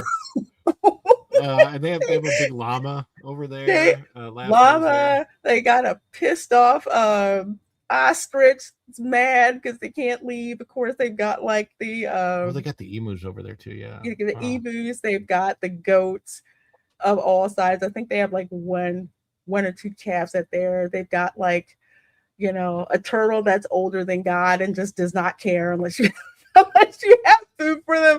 But it's fun. But yeah, I miss the petting zoo up at conservation station. Hey And Tom. also for the record, and I hate this. I hate this. Is my least favorite part of the news.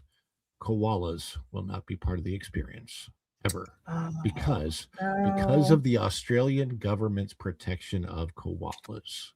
And because I got into a conversation, a pretty long conversation with several cast members about that, and they're like, yeah, they're like, unless Australia changes things, it's not going to be, and they're not going to be able to get them over here because koalas are so Okay. protected by Australia. But Mhm. the Komodo dragon is still in its little space over there, and the conservation station is still operating.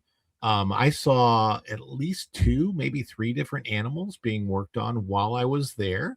There was a tiny little hedgehog looking creature thing that's not actually a hedgehog, and something else. And it was weird because you've got all that going on behind this Bluey experience that I could care less about, but I'm going to watch it. And there was a ton of people, and it's like a little show. They have see the little performer over on the right with the blue pants and the yellow shirt. I want to say there's like three performers, and then you've got Bluey and Bingo, and they're out there, and you kind of it's not a meet and greet. You walk by, you take a selfie with them as you're walking by, or you get the best picture you can while they're doing the show or whatever. But it's not like a traditional going up to them and meeting them, at least not right now. Mhm. But if the popularity wanes, it could change. Now it looked popular on the days I was there because you had to have that virtual queue, which and it was I think another reason they're dropping it is it's chaotic. It's like hard, like how are you managing this virtual queue when like some people don't even want to go to see Bluey and Bingo? They're like me. I Mhm. want to see what's going on, what's up at the conservation station. Yeah, So Yes. exactly. it's Mhm.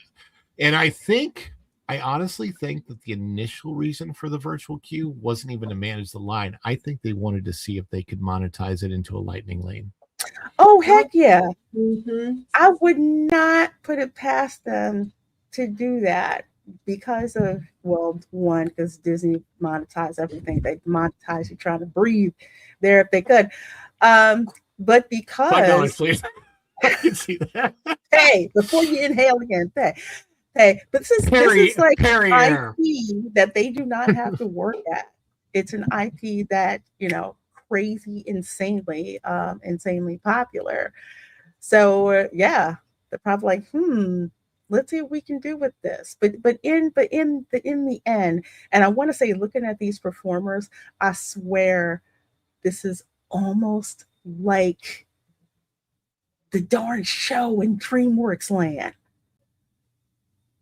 The one where you go, it's like this like it's like a show, and it's like it's on a stage and everything, and they have performers that come out. The performers are awesome, and they have like all the characters and the outfits and everything. It seems like a little rip off version of that, but this isn't something that people are actively going to go and try to seek out and see. I really don't see this, especially considering it's a conservation station. It's not like it's at the Tree of Life.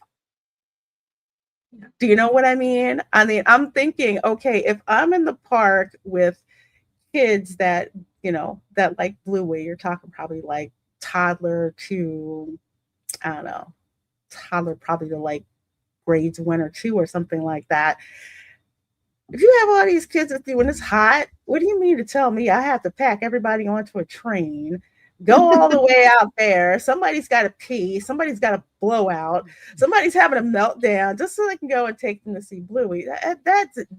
That's too much logistics involved to do that if you've got kids with you. So I would think if they were going to make it friendlier, Y'all should just had a tree of life. Kind of like how when you bring Kevin out, which is really cool. Kevin from Up, they'll just like bring him out and he comes He's out there a funny walking. character. I love him. I have seen him more places, character. or her. Sorry, Kevin. Kevin's a her. I have seen Kevin in more places than any other character at Animal Kingdom, because Kevin the other day was in front of construction walls where Encanto is about to go, where Tropical Americas is going. By the way, I don't know, Lorena, have you been out to Animal Kingdom lately and seen that building? I have not. Huge. It is so. I could not believe how big. Whatever the heck they're doing for Encanto, that is a huge ride building. I mean, it is. I can tell you exactly what that is. And again, I wound up speaking this into existence when they were talking about bringing Encanto over to Animal Kingdom, and people were debating about it. I said the one thing that I can see that would work was if they did an Encanto ride, but it was centered around the character Antonio, because he can speak to animals. So I'm like, okay, you do that, that's going to work. That's what they're doing, a dark ride where you go along when Antonio, has his gifting day, where he gets his gift, where he can talk to animals and stuff like that. So yeah, that's an inside dark I'm wondering ride. though, if the building is that large, also maybe it's because the vast majority of the queue line will be indoors and it'll be air conditioned. I agree. Nice. Probably like again, like Flight of Passage. Yeah, like you're walking to the casita and you get to witness all the little embellish of the house, the enchantedness of the house, like moving and doing all kinds of cutesy stuff. Of things that light up and the interactive elements. Yeah, exactly. Just like like with Flight of Passage, that's mainly indoors. That boring ass boat ride, that's also it is. I feel like I'm the only one who actually likes that little Navi River boat ride. I like my wife loves it. It's very dark and it's very I don't like that it's short. It is too short. Yeah, what I love about it, I love the staging elements, and I like to go through it just to nitpick and study how I can apply those staging elements to my Halloween setup. That's basically why I write it. It totally is, and I get it. It's like the queue is amazing. Again, it's an amazing queue. First of all, the only reason Pandora is so amazing is because oh my gosh, I'm blanking on it. Flight of Passage? No. Oh my gosh, the guy who does the Avatar movie. No. James Cameron. Cameron. Strict creative control, just like J.K. Rowling. Oh yeah. That's the reason why also you also had an Imagineer who actually had respect for that, and that was Joe Rohde. I can't stand his politics, but the man is a hell of an Imagineer. So together, that's why they came up with that, and that's why it's so good. I hired Joe Rohde to design my backyard. Yeah, I have a single I just want complaint a cute oasis about Pandora, though. If there was some way that they could have added a slight hydraulic element to what they call the floating mountains, so they had some slight movement up and down or back and forth and actually look like they're floating, that would have helped, because they do not look like floating mountains. It's a cool scene, but they don't look anything like floating mountains. Yeah, exactly, Dan. When they started cutting back the night hours, that was such a disservice, because to go over there at night in Pandora with the bioluminescence, it is so gorgeous. You don't even feel like you're on Earth, honestly. And that's the floors glow. Like, and you see the little patterns, like the animal prints, or the alien, whatever cool. whatever weird creatures they have in Pandora, and they like illuminate on the ground. And it looks. I would rent that part of the park out for like a party if I had that kind of money to just throw around. You know what I mean? I agree. I don't see a wellspring of Encanto fandom out in the wild, because there isn't. There isn't. It's not. It's a Band-Aid. it's not huge. It's not. I have a guess though. I think there's probably an Encanto 2 in development right now, and that you're Mm-hmm. probably going to see the release of Encanto 2 at the same time At as the this, or attraction. very close to the time that this attraction Yeah. opens, because Stop. otherwise, what would be the point? Encanto is definitely like it did it had a theatrical release, but it was like during the lockdown era, right? Like, so it I wasn't, can't it remember. didn't do No, I very don't think. well. It became Yeah, popular on Disney Plus, Disney I Plus. think it. Yeah. I think it was but just after lockdowns. yeah, but it Because was when we like went to Disney at that point, um, we went with my son, and at that point, the soundtrack was just all the hype. Like Yeah. you don't, the Bruno song was just everywhere. Even on secular radio, they were playing it. Mm-hmm. And the characters were popular for a time. But Disney's. I'm not gonna. This is the issue with Disney as a whole.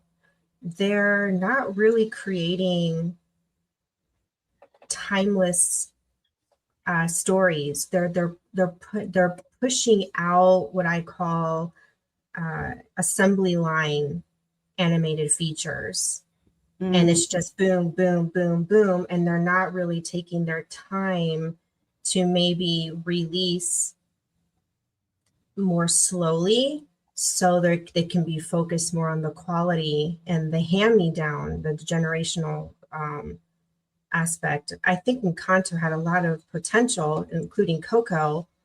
The problem is that you put these two really good movies in the mix of your assembly line animated features with all the other stuff they're throwing out there, and these good movies are getting a bad rap along with the really bad movies they're putting out, and it just becomes, I guess, convoluted to the audience. I feel like everyone's just kind of like, no, Because there no, isn't, you know. because there isn't any like leadership, and I'll leave with this one. Coco was the last Pixar film that John Lasseter Yep, had his hands on. I know, and it was a good one. I like It Raph's was favorite is Coco. so good. I was crying at the end because the grandma actually looked like my great grandma, even down to Oh, like you too? It hair. was me, And girl. Me too. I was like, I cried too because she I was just, reminded me of my great grandmother who I had a relationship with. Her mhm. mannerisms, the way the sweetness of her kiss, she was so much like my great grandmother. I literally cried because I the I other abuela did. captured my stubborn abuela pretty well. With the controllingness and the Mhm. rudeness and the crassiness. Basically, my great grandmother's her daughter, my grandmother. I was Oh like, my dang, God. Disney actually hit on both mi abuelas. Did you flinch when she hauled out the shoe?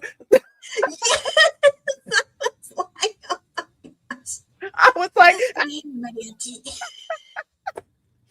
I did. Good. Oh gosh, Coco was such an awesome movie. They actually going back to, before I go back, 120 of you folks watching. I should appreciate that.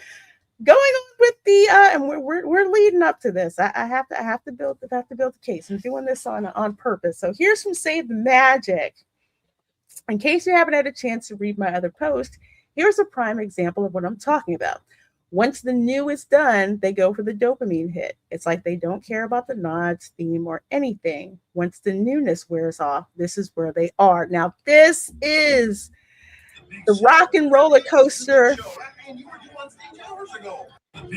No one is looking at the pre-show here. And what's so devastating is, compare this, and I think I said this when I replied, yeah, compare this to Muppet Vision 3D. Okay. People weren't really rushing to get into the theater because everybody was watching the pre show. Yeah. Between the pre show, between the sight gags that were there, literally they would have to tell people, please move into the theater. You would have cast members who would have to literally say that because everybody wants to look at the psych eggs. Everybody wants to watch the pre-show. The pre-show is one of the freaking funniest things ever, especially Rizzo the rat pretending he's Mickey Mouse. Oh my gosh, that's 20 always a bucks. fun gag. It's freaking hysterical. Even when they had the Muppet Haunted Mansion movie, they put that in like during Halloween. Yeah. So they had that. I need to rewatch that. It was so cute. So freaking adorable. It was so funny. And regardless of, you know, what age you were, little kid, physical comedy will never not be funny. Gonzo putting on the 3D glasses and, you know, and walking into stuff. Like, I just wanted to show people what it'd be like. And Sam's like, will you quit that foolishness? What kind of foolishness would you like to see? Hey, MJ. Yeah, I mean, exactly. People lose it when that part happens because Sam was like, oh, yes, we have a special guest. We have a special guest. Oh, really? I'm like, he felt that. How you doing? Welcome to my pod. The worst part of this is there's literally, if you've been on the ride and you understand how the queue works, there's literally no reason to rush from the pre-show area to the next area. It's pointless. It's completely pointless. I've actually had the opportunity to go on this twice in the Muppet iteration, which is really very, very cool.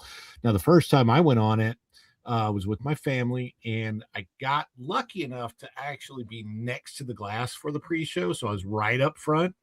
And then the next time I was way hanging in the back, and it does kind of suck because you can't really tell when you're like maybe in the third row back of people or more, you can't hardly tell what's going on in the pre-show. It's difficult to tell. When you're right up front, there's a lot to see. It's pretty cool, and I've got it all on film, so I got really good shot of that. But there's, you know, I mean, it's fun because there are different the pre-show changes a little bit. There's like slightly different things that happen, just like little different characters that might come on the screen each time. It's and I thought they did an excellent job. When I watched it, I went, okay, I think I get why they went with like the Muppets and not Powerline, because first of all, putting any new band in there would have been the same thing as Aerosmith. It would have aged out eventually. That's what happened with Aerosmith. The Muppets, it doesn't have to age out because they can change out the songs every now and again, right? So they can just, okay, well, we've got this song now, but we'll change that later. I got Kelly Clarkson Walking on Sunshine the first time, and then I got the Def Leppard song the second time. And it's, by the way, it's pretty wild how different the experiences are, because with Aerosmith, all the tunes were very similar because they're Aerosmith songs. These songs were like super different, so it was a very different experience. The other thing about the whole Rock and Roller Coaster experience that I found an improvement now, and I think Lorena, you probably both know what I'm talking about. You lived in LA. Lorena lived in LA, so she kind of knows this. You know what the streets were like there. First of all, you are never moving fast in LA. No. You're actually moving really slow, so it's kind of funny. Unless that you get it's on the freeway, raining, right? because people are punks and they can't drive in the rain. Well, on the Aerosmith version, you kind of wonder, so why did all of this kind of turn into like cartoon versions of the street signs and stuff? But those elements actually, now they really make sense that it's part of the Muppets. Like you're like, oh, okay, it actually flows better. Here's my hope. This is what worries me about this, is that if people are not interested in the pre-show, I hope Disney doesn't get the wrong idea and think, oh my gosh, maybe people aren't that interested in the Muppets, because I want Disney to go, hey, we maybe can bring back Muppet Vision 3D and put it in that crappy where the villains show that's awful is. Have you seen that villain show? Unfortunately, yes. Good Lord, that thing is, it's like, it's painful. It is. I have never seen Disney cheap out on entertainment so much. I mean, how cheap was that? Like that had to be like, hey guys, how much can we slash the budget and make this look like something that happens at a birthday party at a kid's house? I have seen way better performance from halfway working animatronics at Chuck E. Cheese. Oh my god! And that's almost like an insult because everybody loves it when the animatronics malfunction at Chuck E. Cheese. It's pretty entertaining.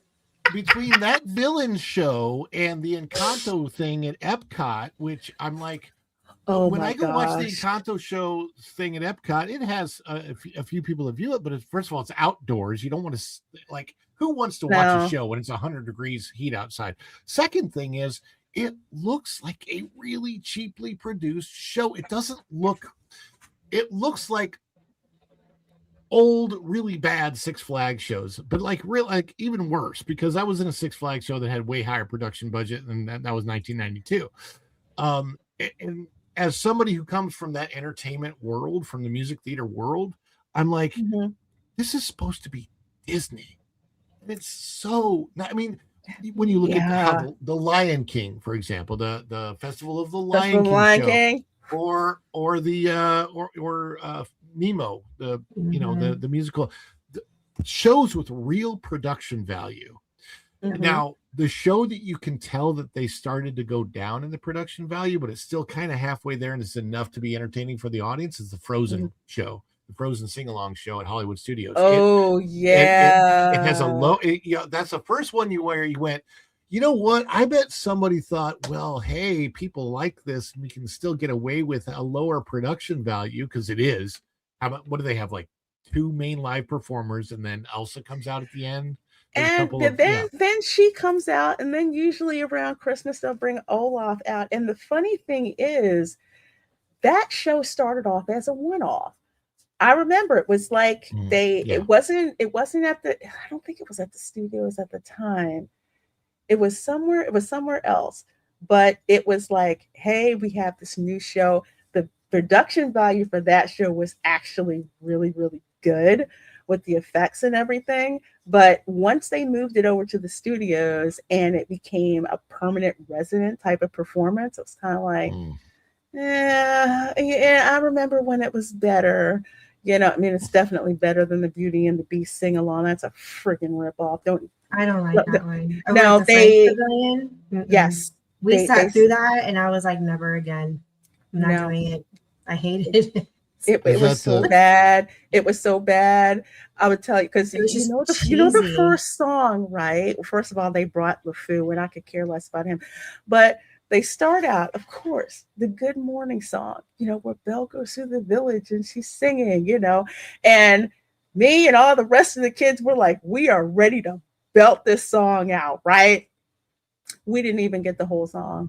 No, they didn't. They cut it short. And it's like that with all the songs. I'm looking at the kids like, am I crazy? I heard whispers in the theater of like kids and adults being like, well, that's not the whole song. Everyone was expecting all the songs in their entire lengths, or at least the songs that they picked, and they were literally short versions. It's like they were trying to cram all the Beauty and the Beast soundtrack into this like 20-minute thing. And I didn't like it. I think what they should have done was just update the France video from the 80s. You know, where it showcases Impressions de France. And I think they just honestly go back to France, do new 4K, 8K, whatever, 10K, you know, 100K, I don't care, you know, updated footage, and put it back out there on what France has to offer, you know, culturally. They were supposed to give us an updated China video, and I don't know. It was like I never saw it. We went there to go see it, and all we got was the old video that I grew up with, and I'm like, that hasn't happened. I'm like, the updated Canada video is horrific because they got 2 of the funniest comedians ever out of Canada, and they don't tell a single joke during the show. One of them, of course, unfortunately, she passed away. What was it, earlier this year, I think, but yeah, like the Martin Short one was much better because it had some humor to it, and you're like, you got 2 of the absolutely freaking funniest. I was looking forward to it because the first time I saw that Canada show, I was like, oh, this is going to be so good. And they just narrate a boring script. And I'm like, you got two of the best comedians in Canada's history ever, and you've got a boring script about it was just dumb. It was really, really dumb. You got to have some levity in those shows. And yeah, But Disney's all of those away from that at Epcot. They've gotten because they don't away know how from to the do culture. it. They don't. People. They've they gotten don't away from know cultural reference. It's no longer just traveling around the world, in 80 days.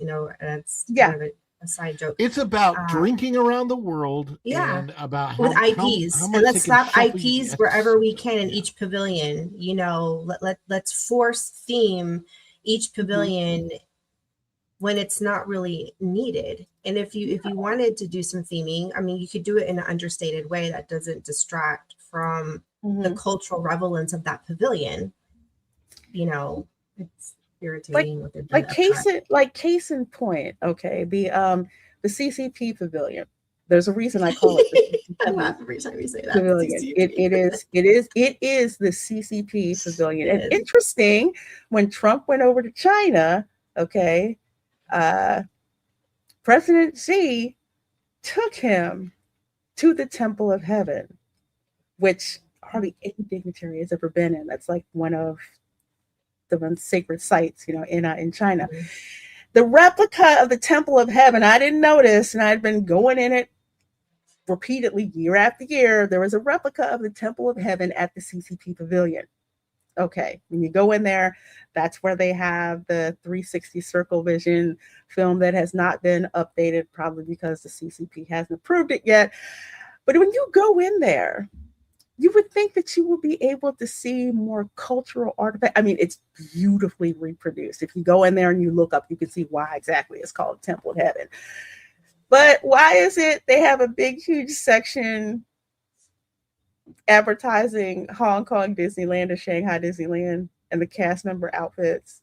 I mean, that's not what I would expect to see. It's like, what? Okay, I can see there's cultural touches to the cast member outfits, but for real, so you got an advertisement to go to Hong Kong Disneyland or Shanghai Disneyland. Hong Kong Disneyland I would go to. Shanghai Disneyland, I heard, has a issue with people public defecation. Anyway, wait, they have the Terracotta Army? Oh, that is sacrilege. That the Terracotta Army, I don't know if you guys have ever heard about it. It's amazing. There was this tomb, I guess some farmer in China stumbled on it maybe 20 years ago, and underneath all the earth, they had to unearth it. They had all these terracotta warriors. It was like a reproduction of like a military campaign, and neither one was the same. Like there were subtle differences, and it looked like this huge battle, including, like horses, chariots, all of this stuff that, that was uncovered. And they actually had the exhibit that toured the US. I got to see it at the Franklin Institute. But that was like a huge cultural thing, the Terracotta Army, because of what it looked like, because of its cultural significance to China, and that it was literally like nothing else. It was nothing else. It was awesome. Yes, in the Shanghai room before that, they had, exactly. They had all these cultural touches that you get there and you get to learn something culturally. Now they just got advertisement for Shanghai Disneyland. But speaking of lack of progress, I just don't with this. So apparently this is straight from Disney parks. We're going straight from the horse's mouth here on X. Walt Disney's Carousel of Progress is headed towards a great, big, beautiful tomorrow. You'll get to see John, Sarah, and the whole family experience new decades when the attraction is updated at Disney World in 2027. Now, guess when the current Carousel of Progress ceases operation? Say that again? I'll give you one guess. When is the last day to experience a carousel of progress before they Oh, shut it wasn't it down? like 4th of July? July 5th. Or the day after. Same thing That's they so did crazy. with Rivers of America. That right after the 4th of July, which for some folks who don't know, for a lot of people, I know for me and my family, one of the most American things to do was to go to Disney World for the 4th of July because it used to be just insane. Like America, heck yeah, not anymore really. But that's when a lot of people went and it was like huge. So you wait until the 4th of July, you know, crowds leave. Yeah, Dan, a lot of people had their passes blocked out. And I forget which live stream it did because I did one where I actually went on the last boat ride around on the Liberty Bell, which was really, really freaking sad. But they blocked out a lot of pass holders from being able to go. They want you to pay to go. And then they want to rev up the crowds for the 4th of July weekends. Yeah, You because know? they know that's historically Yeah. the most highest. I want to say there's Christmas is the biggest, then there's 4th of July, Yep. and then Easter. But their attendance is tanked since like 2023 on the Yeah. 4th of July. So they're trying to force the numbers to go up again. So how other way would you do that? You know, Yeah, it's exactly. disgusting in my opinion. I hate that kind of public and customer manipulation. It's just it's a mess. So what I'm actually going to do is I'm going to go through Disney's announcement because we'll just go through the source because there's a reason that it's on the Disney Parks blog. There's a reason that there's a spin on it, and there's a reason why they didn't wait to introduce this at D23. which I believe is in Destiny. I think it's in Orlando this year. Yeah, they don't want to get booed off the stage. They know what's coming. They don't want to face the reality of it. They know. So here's a great big beautiful tomorrow, the ever-changing carousel of progress. Well, ever-changing, okay, no. Carousel of progress, emphasis on the word progress. With the carousel of progress, you start off with what has to be the biggest explosion in human productivity, which was the Industrial Revolution. And we're still benefiting from that today. So with the Industrial Revolution being able to improve people's lives, that's why with the first scene where you start out, and it's like, thankful we have this fridge, we got this fan, and they basically had a brownout in the entire for the end of Chains of Fuses. But it was, hey, all this technological development. Wow, we've come a long way, And if each succeeding scene, it built on what came, before that. You went from, I think, like 19, was it like turn of the century, you went from there to, I think, like the 1940s, it's 4th of July. It was the 30s or 40s. And then you were like the 1950s. And then you went to, quote unquote, modern day, which is really, really outdated. But each scene built on the American spirit of innovation, the American family, and pride in not only just pride in being American, but having that American optimism toward the future. That was the carousel of progress. Yeah. That's the whole thing of that, where, you go in and you're like, yeah, I got this iPhone and then whatever. Oh, wow, people really had it messed up really bad. Back then, like, okay, the electricity that I take for granted, wasn't really easy to come by before. So going down here, there's a great big beautiful tomorrow on the way for Walt Disney's Carousel of Progress. For the last 60 years, this passion project of Walt himself has served as a powerful reflection of optimism, innovation, and family over time. I'm going to add that in the Carousel of Progress, in the in the script, he'll say, Walt Disney loved America and he loved the American family. Yep. Watch me change the Interest, script. yeah, interesting how that's not there. So it makes no sense. But keep reading here. Yet, while the themes have always stayed the same, most performed stage show in history of the American theater has taken several forms over the years. I don't know about several forms. I know that last scene always changed, but the other three scenes were always the same.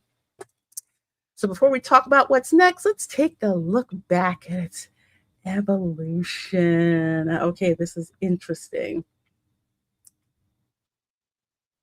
Let's see, all the way back to 1950s, expanding Disneyland, extension of Main Street, USA, called Edison Square. Well, okay, yeah. So they talk about all this, but you had the New York World's Fair, and they came up with the Carousel of a Progress. And also, what made it innovative is that the audience rotated around the stage. So that was also a cool thing. You're sitting there and it just goes around, around, around. Sometimes the cast members would joke about putting your seatbelt on. And we're looking around here, it's just like, look, sometimes it gets really boring over here to do that. But it was a very innovative concept. And of course, the anthem written by, the Sherman Brothers. I know because I always get freaking claimed every time I go in there because the Sherman Brothers soundtrack. But, they go through there. Walt brought Disneyland. And then, who would have known this become a sign of things to come as a Carousel of Progress made its way to Walt Disney World in 1975.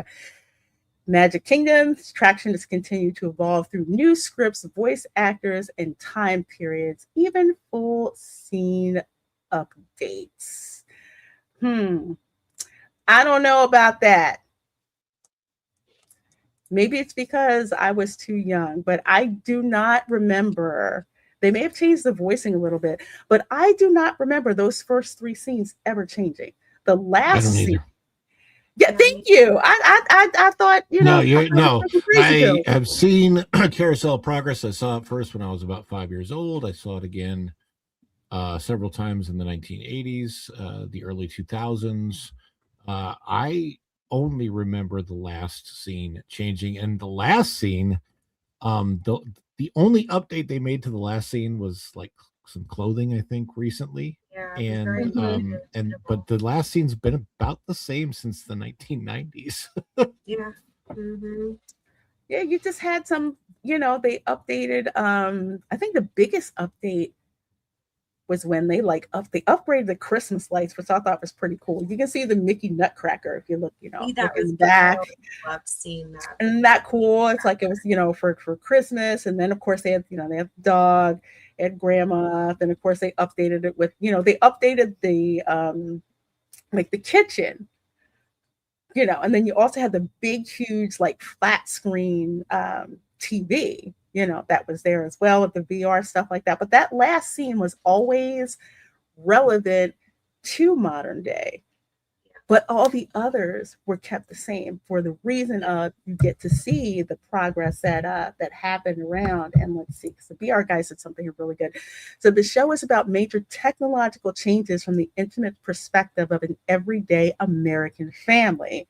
The moon landing was cool, but it didn't change everyday life, nor did 1985 nor 1999. And we're going to get into that because with my experience reading about what was it, reimagining tomorrow, which is something that I've gotten a hold So of and have been That's been out there for a while with Reimagining Tomorrow. Eventually, they took it off a Disney I site, but now we okay. gotta re. Let's be honest. Come on, the 1999 scene could get really, really interesting with the dad. Think about it, right? He's there. He's like, well, for several years now, we've had this newfangled thing called the internet, and well, sometimes that keeps me locked up in my private space for several hours at a time.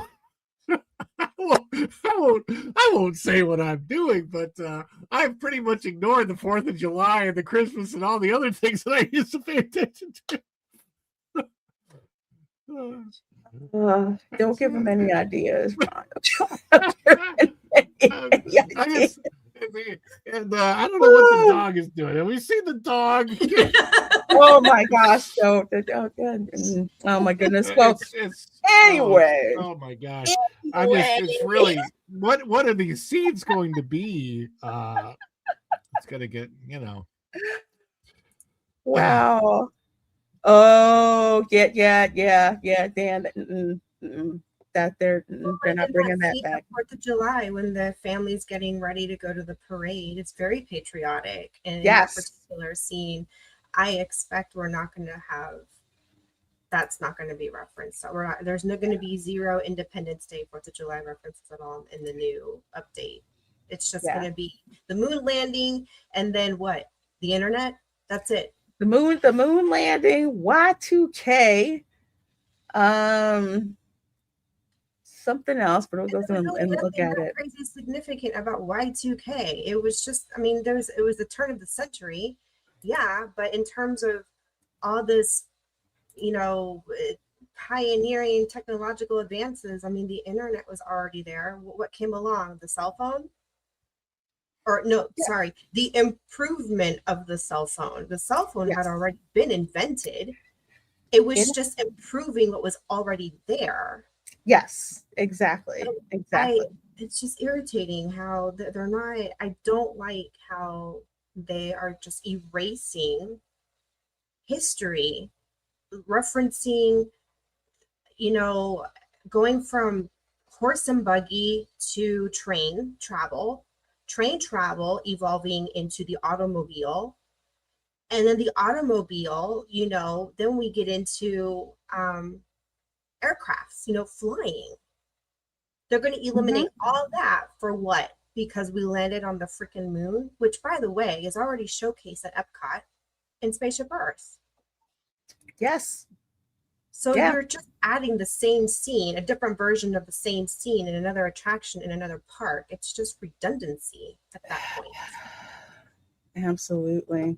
Let's see here. So as you can see, Carousel of Progress was designed to celebrate change, not stand still. Okay, you guys remember a certain campaign you kept hearing change?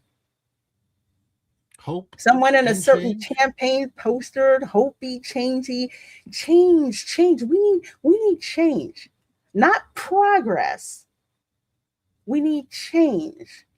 Okay, they're not putting this wording out here just to put this wording out here. Okay. Wording. Yeah, it's not to celebrate. Change, not to stand still. It was progress, not to stand still. Change is easy. Progress is way harder to obtain. So, as Imagineers from the Gensler School of Imagineering, we now have the great responsibility of keeping Walt's ideas and innovations and forward-looking spirit alive as we continue to building the attraction's future together. So where are we heading? Nowhere. All right. So, of course, guests will be able to see Frank and Walt Disney over at Disneyland. Oh my gosh, this was nuts. So yeah, they're going to put Walt Disney himself in Carousel Progress. Made possible through audio animatronics, and in a scene inspired by the 1964 special, Disneyland Goes to the World's Fair, where he introduced the idea of the Carousel of Progress and shared his enduring belief in the power of progress to shape a better tomorrow. Well, that's in the pre-show for the original Carousel of Progress right now. So before they shut it down, when you go, look up, there's a pre-show where Walt Disney is talking all about that. So the team is having fun sourcing and replicating the props. Yeah. The next era for our American family and their loyal dogs. So let's see. One of our main goals was to keep the attraction relatable to today's audiences by featuring eras in which our guests have personal connections. That includes the iconic There's a Great Big Beautiful Tomorrow, which will continue to play as guests transition between the scenes. Okay, so relatable for today's audience. We know what that means. Woke. Sorry. What is this? I can't read. Woke. Uh, yeah, related. Yeah, Relatable to today's audience. So yeah. Today's audience. Let's see. Are we gonna have I rainbow flags? I can't stand it when they say that, because every time you do that, it's an insult to humanity. And yeah, what I it mean is. by that is that Mhm. audiences are always audiences. It's not like today's audience is different than an audience of the past. It's the same people, right? They It's forget that the so current audience was raised by the previous audience. There's a consistent passing on and handing down. There is a common denominator in humanity in what is passed down.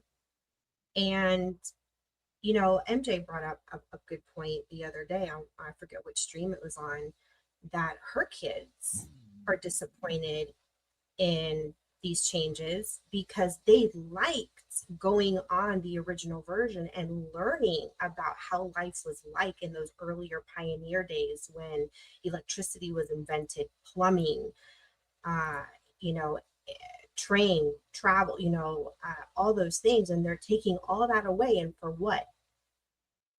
You do understand that there's nothing awestrucking to Gen Z, Gen Alpha when they were born in the era of technology.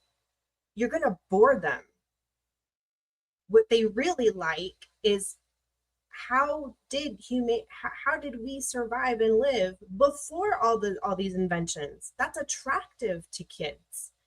And her kids are they're like late elementary, like middle school age. We're talking 10 to like 13 years of age, and they're actually disappointed. That's the audience Disney thinks. Oh, they're bored with that kind of history. They want to see Hannah Montana. That's the kind of history they want. They want early 2000s and 2010s. And it's like, no, they actually don't. Because guess what? If they really wanted that, don't you think your Disney Plus numbers would reflect differently? Yeah, they Well, they don't want. know how to math in that company, let me tell you. No, they really don't. I mean, Camera Girl, she loves going to Carousel of Progress. Yeah, it's like the same reason why. Why is it historical dramas and historical recreation movies, They're so are popular. so popular Yeah, with period, Gen maybe. Z? It's just. I mean, to go back a little bit, I thought this was freaking hysterical. Okay, so I forget which painting of this one guy, which I guess in the 19th century paintings, you really didn't see people paint them face on. But this guy, he was painted like facing forward and he's got his hand on his cane. He's kind of pointing towards people. The kids mean the heck out of that. And it was like they took modern phrases and translated it back into like Victorian style increment instead of saying, like ish happens, excrement has become realistic. I mean, this is what they would do because they thought that it was, that it was cool to do that. And it's different. It's like it's boring when things are the And they're already same, at it. And you it's funny, know? Gen Z, Gen Alpha, you know what they're also fascinated with? Rotary phones. Yes. Call waiting. They Get off the phone because I'm that never gets old. Them trying to figure out how these old phones worked. My in-laws have one of the first phones. I don't know. I don't know how they landed this, but it's one of the old ones where it's on the hook, like what you see at with like the little horn kind of yeah, part. Yeah. And it works is the thing. They actually, according to my husband, when they were growing up, it was an active working telephone in their house. And I'm like, oh, that is awesome. That is fascinating.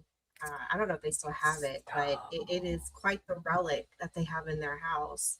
And it's like, it's retro is in, and it's been in for a while. It's the thing. Quite some time. I mean, who remembers the Mickey phone?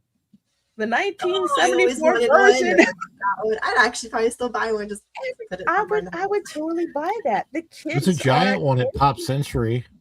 Yeah, that's why I stayed. That's why I stayed in that building. Do you know that was one of the most popular buildings to try to get because people wanted the Mickey phone. I Mickey phone remember building. going into like the old AT&T stores, like back when AT&T was like, you was your landline phone company before cell phones were a thing, and they had the phone there. You could rent or you could purchase the phone, but it was in the monthly installments on your phone plan. I remember wanting it so bad, and my dad be like, "Yeah, I know it's a waste of money." I mean, it's You know what's so weird? Is what that phones used to be just phones. they did, but they then to tack on to that. Okay, the first scene in the Carousel of Progress, the invention of the phone. Yeah, and how that changed everyone's lives. I mean, go for the phone, on the wall to, you can actually carry it with you and not just, and not just voice. Now we have voice and data because that was the thing. Anybody could come up, with the phone. It's like, yeah, cell phone, yeah, I can carry it with me. But the next innovative move of progress was adding the ability to access the internet on your phone, making it your smartphone, which was the next leap to innovation. But kids won't freaking know that if they don't see the history that came, before. They don't think to ask, oh, when was the first phone ever invented? They don't, for one, when you're a child, you just don't think critically like that. Critical thinking has to be developed, and it's developed through parents and your teachers, and because they're born into all this tech, it's not at the front part of their brain. And it's like in Disney, you're really just going to cater to what they were already born into. You're not bringing them anything original and different. No. Just because you're bored with Walt's version of Carousel of Progress doesn't mean your audience is. Now, I will admit, and MJ did bring up this point, but Lorena and Ron, you guys are in the parks more. But I have to admit that the times that we've been, it's not, the crowds aren't as grandiose as they used to be on the attraction when I was growing up. And I get that, but that doesn't mean you change it just because you're not, because your every theater isn't full to capacity. Like, I'm sorry, there's just some things you just don't want to mess with, and not everything needs to have a lightning lane. Not everything needs to be monetized. There are some things for historical purposes you just need to leave it alone. And I wholeheartedly agree with you on that, because it's, man, one of the things that I kept saying, and I'd actually done this in a survey that Disney put out. I said the Carousel of Progress, I would love to see. Okay, update the last scene, because that's everyone expects for that one to be like modern day. Here we are. Where are we gonna go? I expect that one, but it's like maybe change some of the other previous time periods, like say the Depression in the 1930s. Maybe show that, when Walt was trying to get his company back together, perhaps 1940, World War II.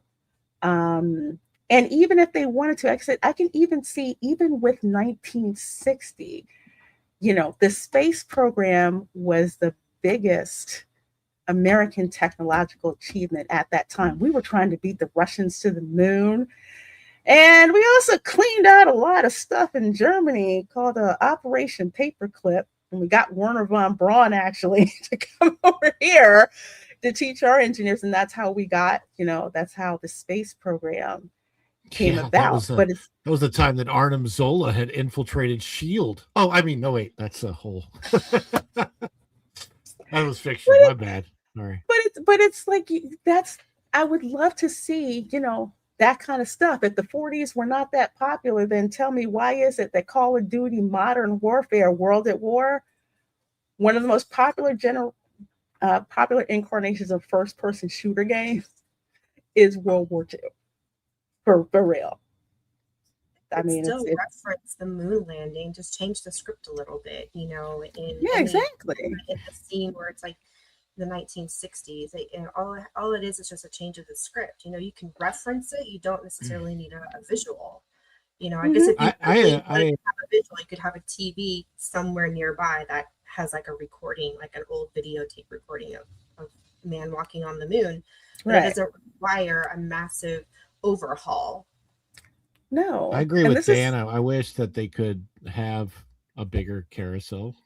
I would, yeah, I would really like that. A massive building, and that building is already huge for like was it 4 or 5 scenes they have now? Did you imagine adding like 3 or 4? Yeah, but the problem is the problem with them doing this is getting rid of what are they going to do? Like those old scenes that were there, they need to be somewhere. They need to be somewhere where you could go and like at least see them. And what's going to happen? They're going to pull all that stuff out. It's going to go to the Disney archives. And then on occasion, they will have a traveling museum to showcase it around the US. And they will have the old animatronics that from Walt's era that we see today will be showcased. And then Disney's going to come back with, oh, there you go. We haven't forgotten about Walt. We'll drag them to freaking Omaha, Nebraska, from wherever the hell you live, to go see this museum, to showcase, these animatronics, like 1950 whatever, from the World's Fair. And when you could have just, I don't know, left it alone and had it right there in your park, where you actually get more traffic to your parks than you are people to traveling to places like Omaha, Nebraska for some kind of Disney archives, traveling museum thing. But they can't even, it's like they can't leave it alone, because it's interesting. Yet again, here we go. Imagineers working on this refresh grew up during these decades. So it's been a real trip down memory lane to visit fashion, technology, blah, blah, blah, blah, blah, blah, blah. That's the problem. The history of now. For the same reason that you'll have some of these people out there that think that history only started with them. Like for was it Simu Liu, who said he was the first Asian action star? I'm just like Jackie Chan, Jet Li. They want to have a conversation. What Disney's going to do in these new scenes that references the 1980s and the 90s? They're going to stick IP references in those scenes. The Eisner era Disney. I mean, if they can even manage to get that right, because they're so busy in their stupid messaging. They're too into today to even get their heads into Eisner's rear end for the 80s and 90s. This is the biggest thing that I don't like about that calling, saying audiences are modern audience is it creates this thing where people of today look at the past or history through today's lens and they judge it that way. And I hate that. That's so it's super, super duper wrong. Everybody lived in, I hate it when they go back and they do. There's a phrase that I saw one time, I think it was in conjunction with this. It's like, well, it was Oh, I know where it is. It's on the messaging before a Disney Plus show. It was wrong back then and it's wrong now. And it was Oh my something, gosh, that something about pissed me Peter off with Pan or the whatever. And I'm trigger, like, the trigger Yeah, the warning. trigger warnings. That was so it's stupid. just like, just I'm like, are you shut up. serious? Show the freaking Stop movie. talking down to your audience. It's and I know I don't Lorraine need a has moral lecture from you on what you think is morally yeah. correct or not correct. Leave that It's to like my family. Just entertain me. it's like Song Yeah. of the South. It's like Song of the South because some people misjudge what Song of the South is really about. Now they Never gotta watched it. say let's put they put that on everybody. Which It's reminds it's me. oh, it's super annoying. It's super duper annoying. It really is. And I'm gonna go through these time periods real quick. So first there's the 1960s. Okay. So the summer of 1969, our Carousel family, along with millions around the world, gather around the television to witness one of humanity's greatest achievements, the historic moon landing. That sucker is already in spaceship Earth. All right. You know the scene that you go by where they used to have the mousetrap game out there, but they're watching, the moon landing. So yes, the moment captures the spirit of innovation and possibility that has always been and always will be at the heart of the carousel of progress. Again, like I was saying, how did we manage to do the moon landing? Start back with 1940 and World War II. And then pulling that knowledge in like the 1950s with our engineers working on everything that led up to the moon landing, because it's not like we just landed on the moon. Okay, that didn't happen. We first had the Mercury mission, which was one person that tested how space affects the human body. Then we had the Gemini program, which was two people to test how we could work together in teams in space. And then there was the Apollo mission, which took us to the moon. So you're missing all of that additional information by just, oh yeah, we just landed on the moon. We just landed on the moon, and that's it. And are they going to talk about all the technological advancement that fell out of the moon landing, like Tang? I'm just saying. I was gonna ask if Oh, they're gonna be Crow. drinking Tang in the scene because like that's you gotta have Tang, right? Astronaut, what was it? Astronaut ice cream. All this stuff. Are they going to have? I love the freeze dried ice cream. commercials? That's the best. I'm forgetting which astronaut it was. It's nothing like But paying for $9 for 2 Sudafed, teaspoons of ice cream. Yeah, I mean, all of that stuff is like missing. So it's like, we didn't start. American innovation did not start in the 1960s, but that's where they want to start. I don't get it, but that's where they want to start. But it makes no sense. What Gen Z is probably it's like, what the heck are the 1960s? I don't even know what the heck that is. So they're talking about Act Two. All I can say is if they are starting with 69, they better turn it around. Also, Alan Shepard for being American in space. Yeah, was it Alan Shepard who did the Sudafed commercial? Was maybe John Glenn did Sudafed commercial? I just yes, some of us still drink tea. Yes, for straight up nostalgic reasons. Yeah, we were my mom would not buy it. My mom would not buy me Tang. I'm like, history started with the boomers who knew. Yeah, don't get me started on our system of boomers. But yeah, 1980s, okay, which I understand, but still, in the 80s where everything is bigger and better and things kept on getting bigger. I wonder if they're going to talk about, the new generation with the 80s, which, Wall Street, Gordon Gekko. Anyway, we pick up with the family on Halloween night of 1985. And for the first time ever, Sarah is taking center stage. Oh, of course, because we can't have male-centric anything. No, we can't have. I mean, I don't have an issue with her sharing how the appliances and gadgets are making life easier, but didn't she do that already in 1950? In 1950 with using. They had juicers, they had blenders, they had toasters. Yep. Actually, I want to say that goes back to the as early as the 1940s. I want to say some of those appliances go way back prior to Now, the will 1950s. Sarah be revealing that she was And actually born as Samuel? is she going to showcase her updated paint mixer? That's not, her KitchenAid mixer. Mm-hmm.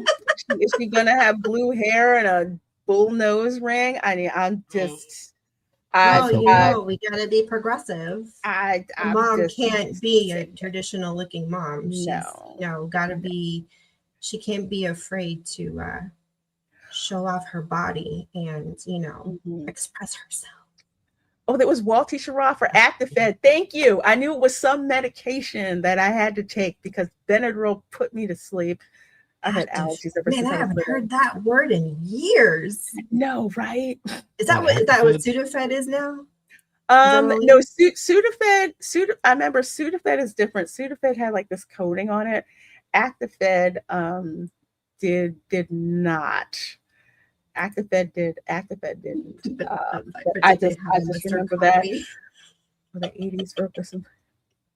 They had a microwave, but they did have a Mr. I remember Mr. Coffee.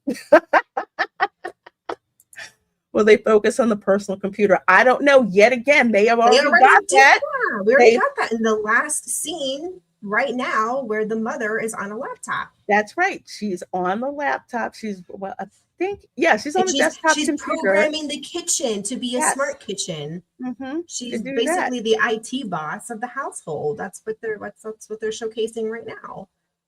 But also, once again, Spaceship Earth already has this with the scene of Steve Wozniak in his garage.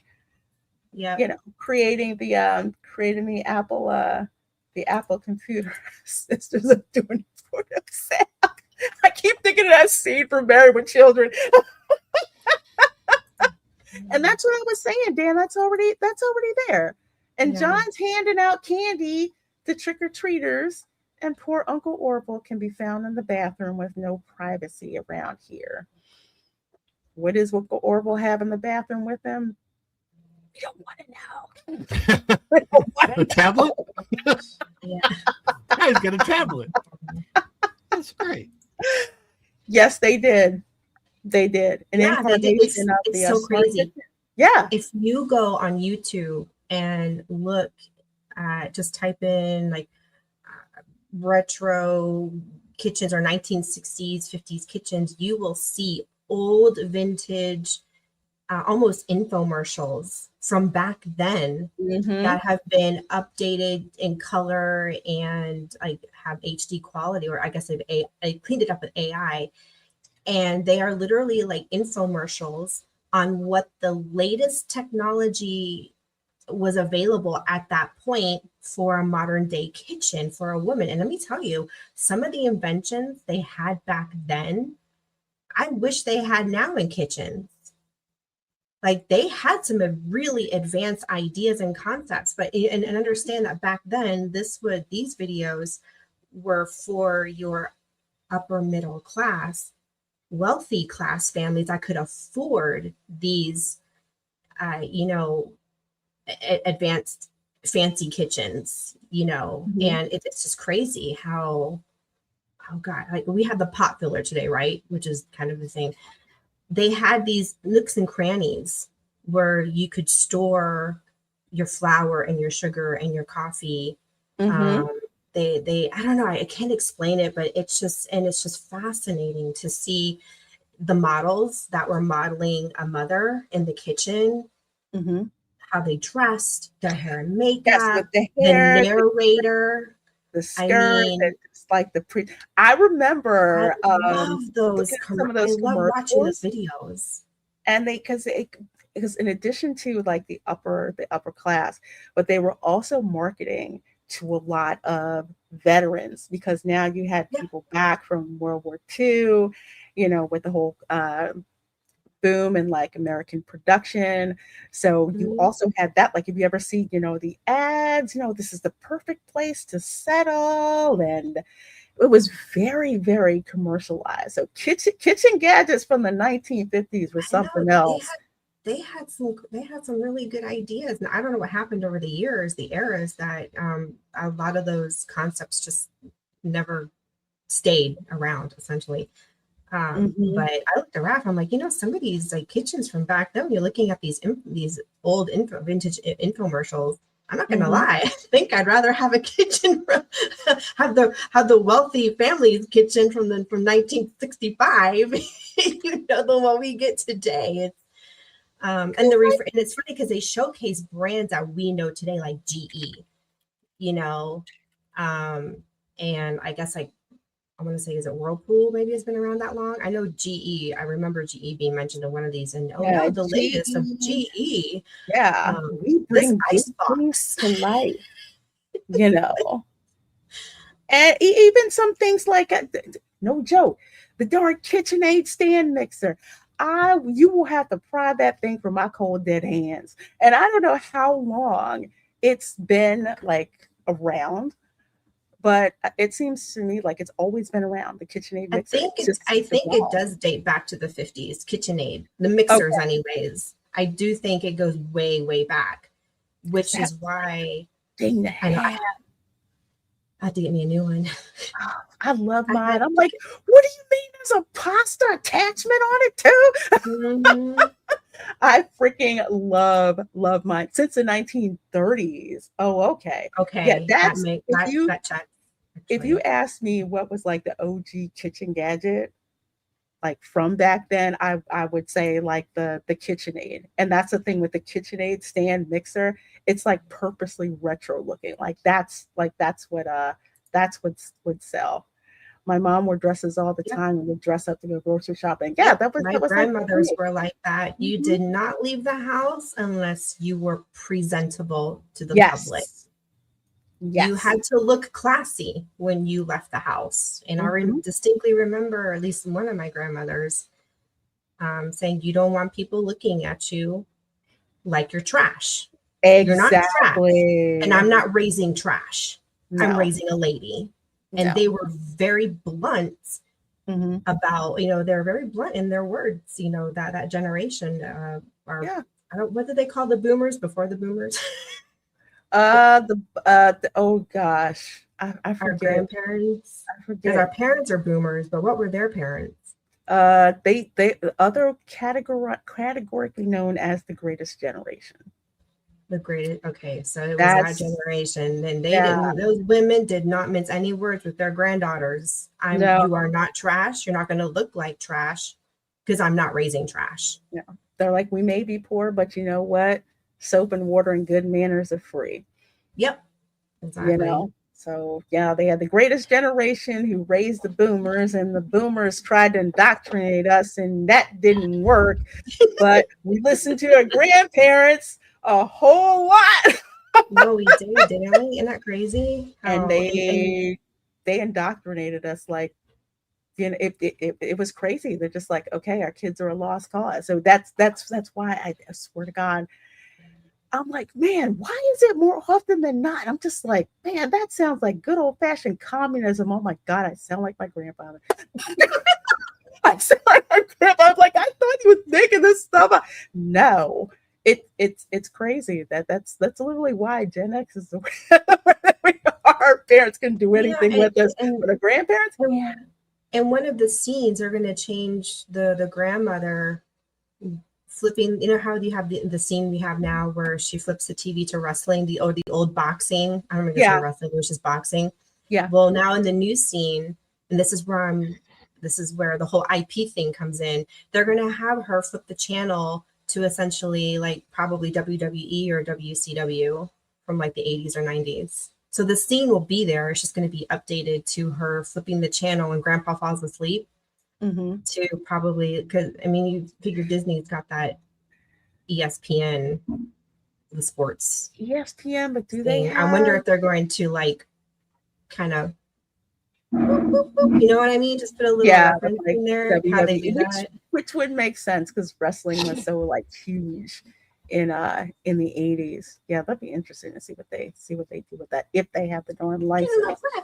I don't know, has it? Yeah, take luck. I was like, go ahead, Grandma.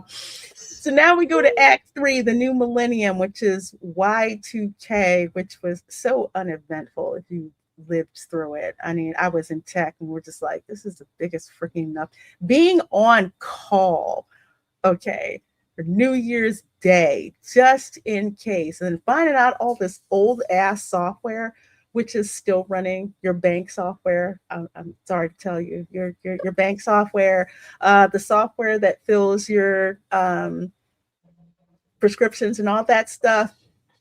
It's old. Old as hell. It's so old. It's It so works, old. and it's cheap. And that's the thing. It works. It's cheap. There's no bloatware. There's no vibe coding. I mean, you just have to figure out how to integrate it, but it still freaking runs. It is crazy. I mean, technological dinosaur type of stuff. People didn't think that their code would still be working 20, 30, 40, 50 years later, but it still does. So apparently this new thing called the internet is bringing John, Sarah, Jimmy, and Patty and the world closer together than ever. Oh, so they're closer than ever. I'm waiting for Ron on this one. They're all going to be on their cell phones, not even acknowledging each other. They'll be texting each other. Can you grab me that beer? Get me that thing root beer.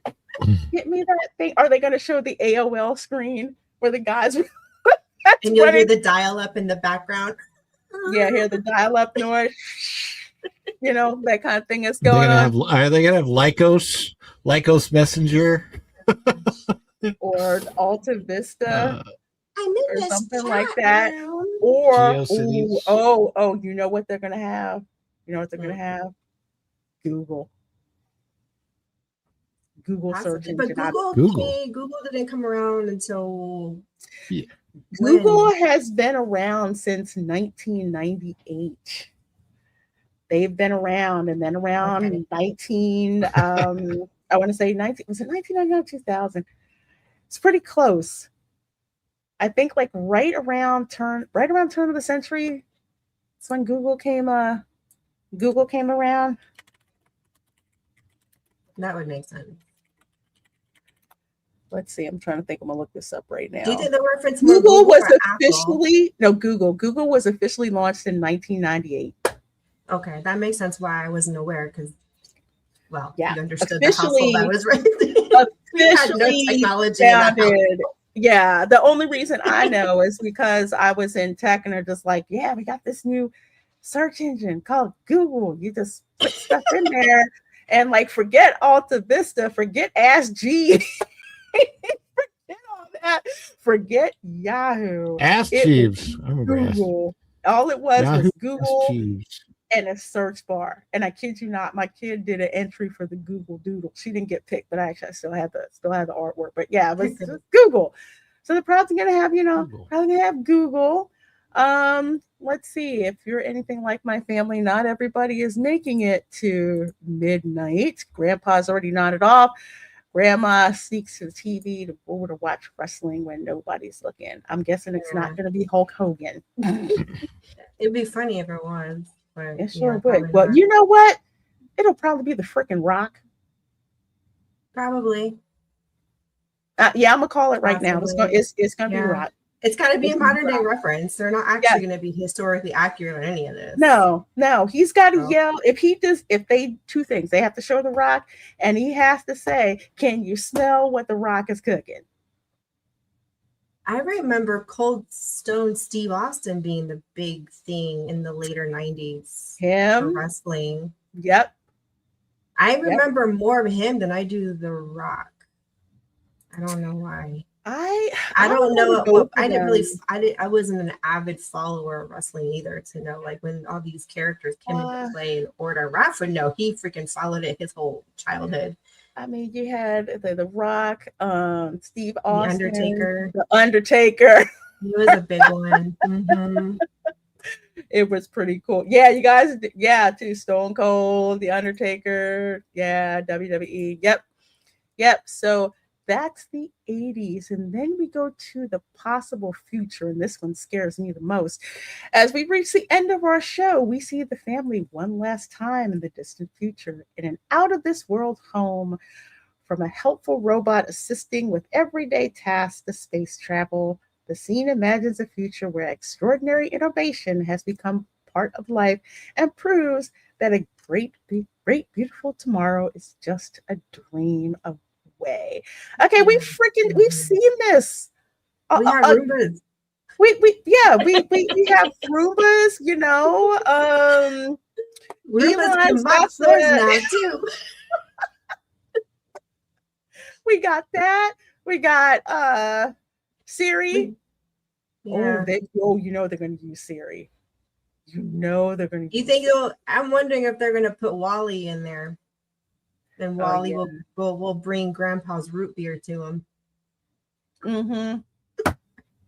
And crush the can for you and all of that.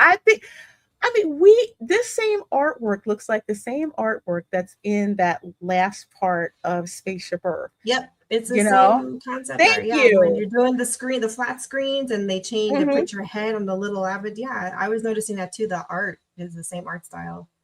Yeah, it looks the same, and yeah, in Spaceship Earth, it's like this is what could happen. They ask you all these questions, and about the future. So I'm like, okay, yeah, it does sound like the Jetsons. Yeah, I know, I am too. Yeah, it does. That's I what want Raphael was Rosie. saying. Was it's the Jetsons, and they just can't call it that. And you'll have Rosie. Well, you'll have Wally. Yeah, Wally be rolling around. Of course, there'll be Eve. That's Like there I said, too. the Disney IP Easter eggs I think are definitely going to be there, like Mickey Mouse Club, Hannah Montana, whatever was hot in the 80s and 90s for pop culture, Disney pop culture. Anyways, they're going to have little Easter eggs on each scene, which I mean is cute and all. And don't get me wrong, it's fun, but it just doesn't bring the same entertainment value as how, like, when the telephone was invented, and the light bulb and plumbing and all that stuff. That to me is more fascinating than more entertainers. Okay, they've been around since like the invention of live entertainment on stage. Like, that's really nothing I mean, it's kind of always been around. You go back to like ancient Greece. And you know what? You bring up a good point, because what is one of the main things that makes Spaceship Earth so popular? And that is an attraction where, I mean, yeah, sometimes it's 5 minutes if if the crowds are low, or if it's the beginning of the day. But that's consistently has people running all up in there. Why? Because of the progress that it makes from the, caveman era through to like the scene from Greece. That blows my freaking mind when I see that, how realistic the animatronics are. And it's just like, that's true progress. You see how we progress from, from the Greek language and mathematics, and then translating Greek into like Latin and English. You see like the Roman Empire. And yes, I love Dame Judi Dench talking about how the Roman Empire was basically the first World Wide Web. And that was absolutely true, because all roads led to Rome. Sorry. That was not. That was a joke, but I'm like, you know what? I don't think it really is. It's actually no. It was 100% true. All the Roman roads led to Rome. One point of origin. The information traveled so fast. That's why the Roman Empire was so powerful. Yeah, because they could move people, troops, information, like no one's business because of that. And then you go from the Roman Empire to the library, Rome getting burned, Library of Alexandria getting burned. I wonder if Disney's mentality is, we're already showcasing that type of historical timeline of progress on Spaceship Earth, people can just go to that attraction if they want that kind of nostalgia. While meanwhile, we'll update Carousel of Progress into a different era of progress. I'm kind of wondering if that angle came into those conversations during those team meetings. It may have. I know with Spaceship Earth, the recurring theme was communication. Yeah. And the power of communication being able to propel progress forward. Yeah. And that was like more of a technological. Remember 6 years ago when they were going to update Spaceship Earth? Yeah, I remember that. Yeah. I was not. 6 years ago when they still had their old Imagineers. Or most or a good percentage of them, yeah. I'm like, I granted, some people don't like it, but I do, because I love Dame Judi Dench. I do. So I love that she narrates Spaceship Earth. I'm like, who is that? I said M from James Bond, because M was a woman, so that's what she took that one. But yeah, I with Spaceship Earth, it was like how we were able to communication and different modes of communication, which all started back from caveman era. It's cold and we are fighting for survival, and even the temperature of the room got cold too. Yeah. when you go in the scenes, it's funny because in the scenes they do showcase some of the stuff you see in Carousel of Progress. It does showcase like the old telephone and computers. There are little elements there. I'm just wondering if Disney Imagineering was just kind of like, oh well, we kind of already have that on Spaceship Earth, and that ride gets enough traction of guests. Yeah. But over here at Carousel of Progress, and I agree with, I forgot who said it. It may have been you, Ron, where they're looking to, they just want to monetize. They just want to lightning lane anything and everything they can. Yeah. Yeah, because that's the revenue stream. Joke is on them when the popularity dies down and the attendance on the new Carousel of Progress isn't any better than what it is now. Yeah, it's not. And that's probably what's going to happen. Yeah, it's not going to go over well. It's like the same thing that happened with the justification for taking away Muppets 3D. Claimed that it wasn't popular. Then they say they shut it down. The Jamboree. Yes, that's too. An example. Although it could have been much worse. Yeah, I'm still not happy with it. Although I will say, just to look at the animatronics, I will sit there because I love the animatronics in that show, but it is not. It's nowhere near as kitschy as it was. I mean, if I can't hear Blood on the Saddle, if I can't hear Please Don't Whip Little People, you should cue it, and all the kids were like dying because it's so violent. People just clapping. That is the one show people are just happy to be in there. Granted, it's nice and cool because you can get Bear Hall and everything. And go inside, and it's like, yeah, the songs are cheesy, but we expect them to be, because we're like in a different era. But yeah, but it was original bluegrass country like songs. It wasn't, oh, we're gonna throw a whole new world in there and turn it into a country song. It doesn't sound right. No, I don't like a whole new world being sang with a country twang to it. It just doesn't land. And not even the whole song. And that's the thing for the TikTok generation. You notice none of these are full songs. Yeah, they're just snippets. It's like the ringtone era. Remember when ringtone and we're still kind of there. It's a condensed version. And even kids don't like it now. I mean, they complain, like we were talking earlier, but with the Beauty and the Beast sing-along, they want to hear the entire song.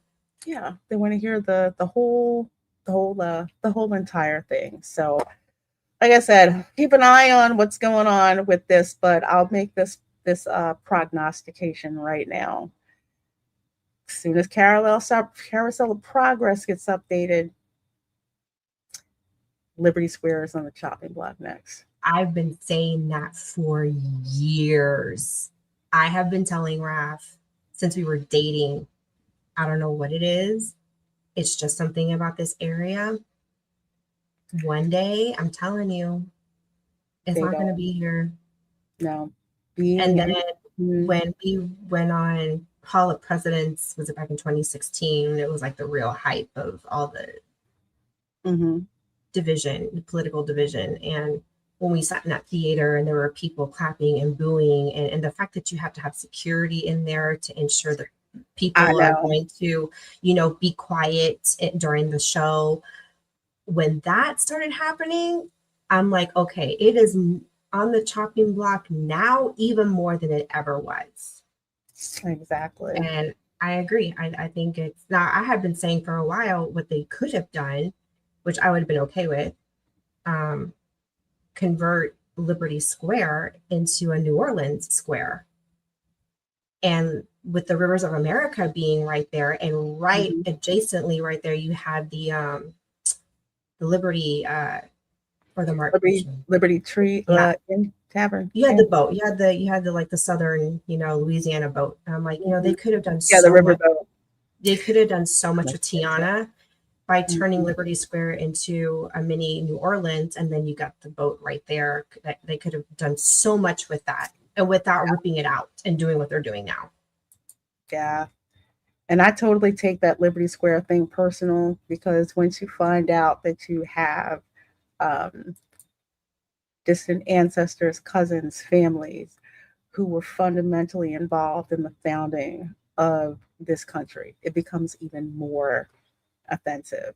The fact that that would be on the chopping block, but we shall see. We shall see with what's going on with Disney doing the very definition of insanity. But as a palate cleanser, and I think it is, I saw this on Instagram and this cracked me. Gosh. I have a vague memory of that Goofy with the Mm-hmm. Michael Jackson hair. Oh my gosh. I'm like, wow. Jeez. Yeah, because he was always, always at Disney World. Just I that's completely killing me forgot right about. there. I do. I remember that floating around. I think I saw it on TV when I was a kid. That's so Yeah, crazy. Things that we forget from our childhood. I know.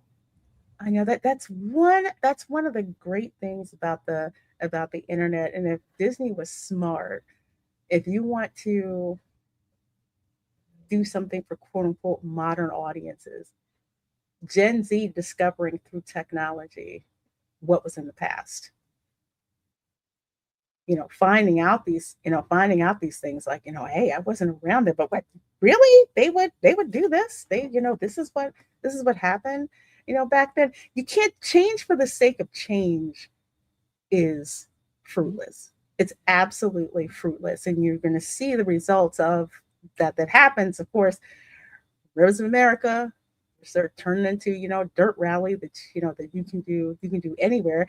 Tiana's broccoli adventure. No one talks about that, Mm. right? No one talks about that. You're so again, it's like short-term changes, or say long-term, short-term changes, and you're not really getting any gain from them. You're No. not really preserving anything. Why do you think that there's a cottage industry? We said this on the channel many times. We're gonna have to go to Tokyo Disneyland Yeah. to see the Disney that Walt Disney truly Could you imagine if Tokyo Disney is like, you know what? Since they're screwing it up in the States, we'll recreate Carousel of Progress. that's very possible. because that's Oriental Land Company. Yeah, So technically, they could replicate identically. It may not be the same technology, not going to have all the old 1950s and 60s parts for the Mhm. animatronics, but they could still replicate it to the T. It would just be animatronics and have the newer tech. I remember that Freedom Seeker. Yeah, we used to rent it Oh, at that you Disneyland had to when you think about it, because on the regular because I remember this because the one time I went to Disneyland and I took Camera Girl. The Captain EO that was at Epcot was okay. The Captain EO that was at Disneyland was next level. That's all she could talk about. we only went to the one that did well because we were going to go to California. My dad wasn't going to spend that money, but we went Yeah, to the one at Disney World. yeah, I totally get it. And we happened to go out there one year because we could make it and we were at Disneyland. And we're like, Captain EO show. Oh, we saw this in Disney World. I don't want to go. My daughter's like, no, I want to go, want to go, want to go. And we did. And I'm glad we did. Just the effects, everything was just absolutely freaking amazing. And wow, it's so cool.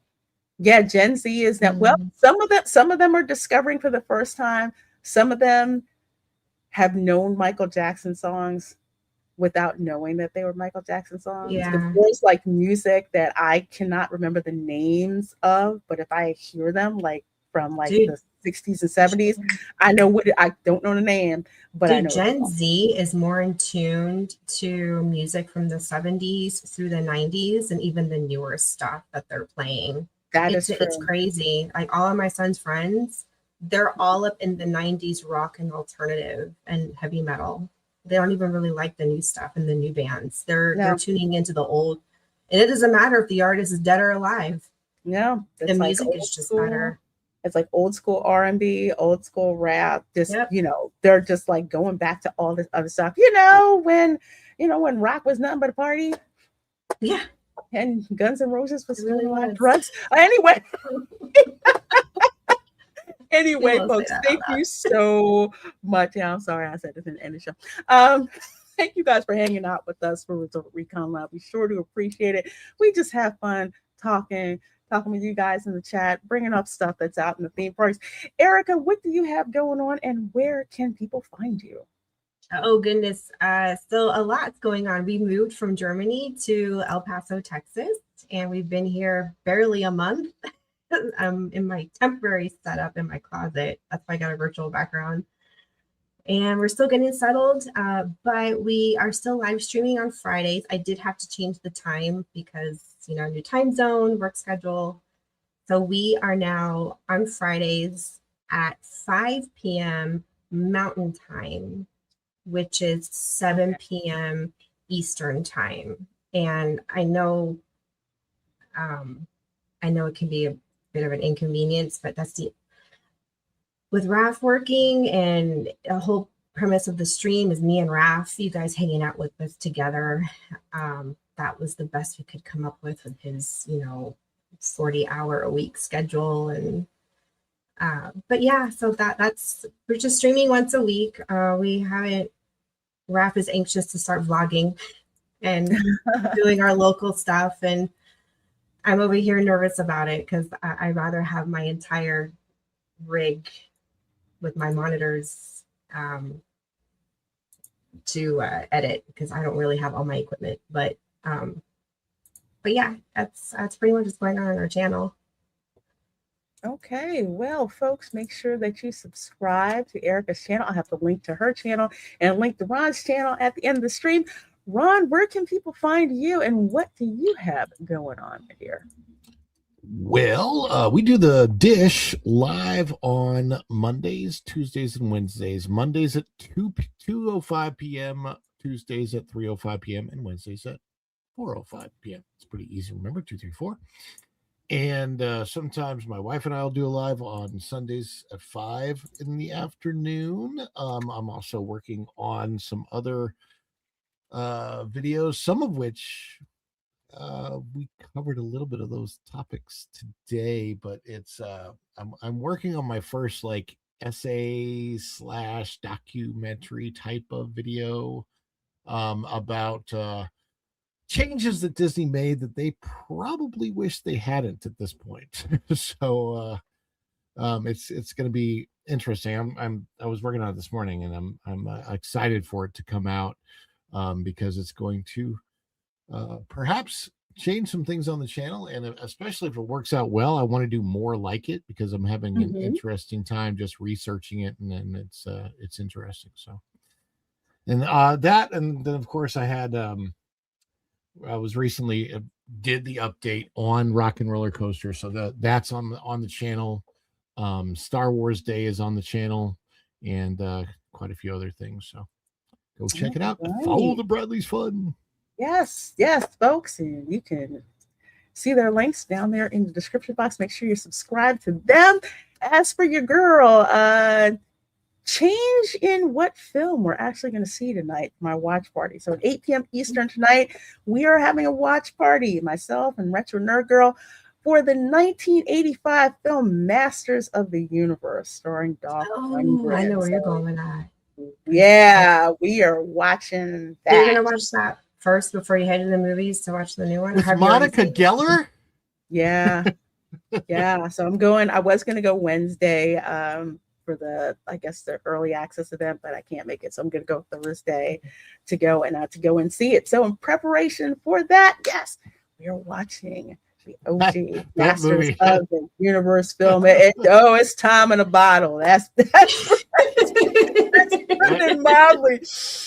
It's it's funny because so many people forgot, when they're watching Friends that Monica Geller starred in that movie, and she was also a big part of Family Ties as well. Yeah, I completely forgot about that.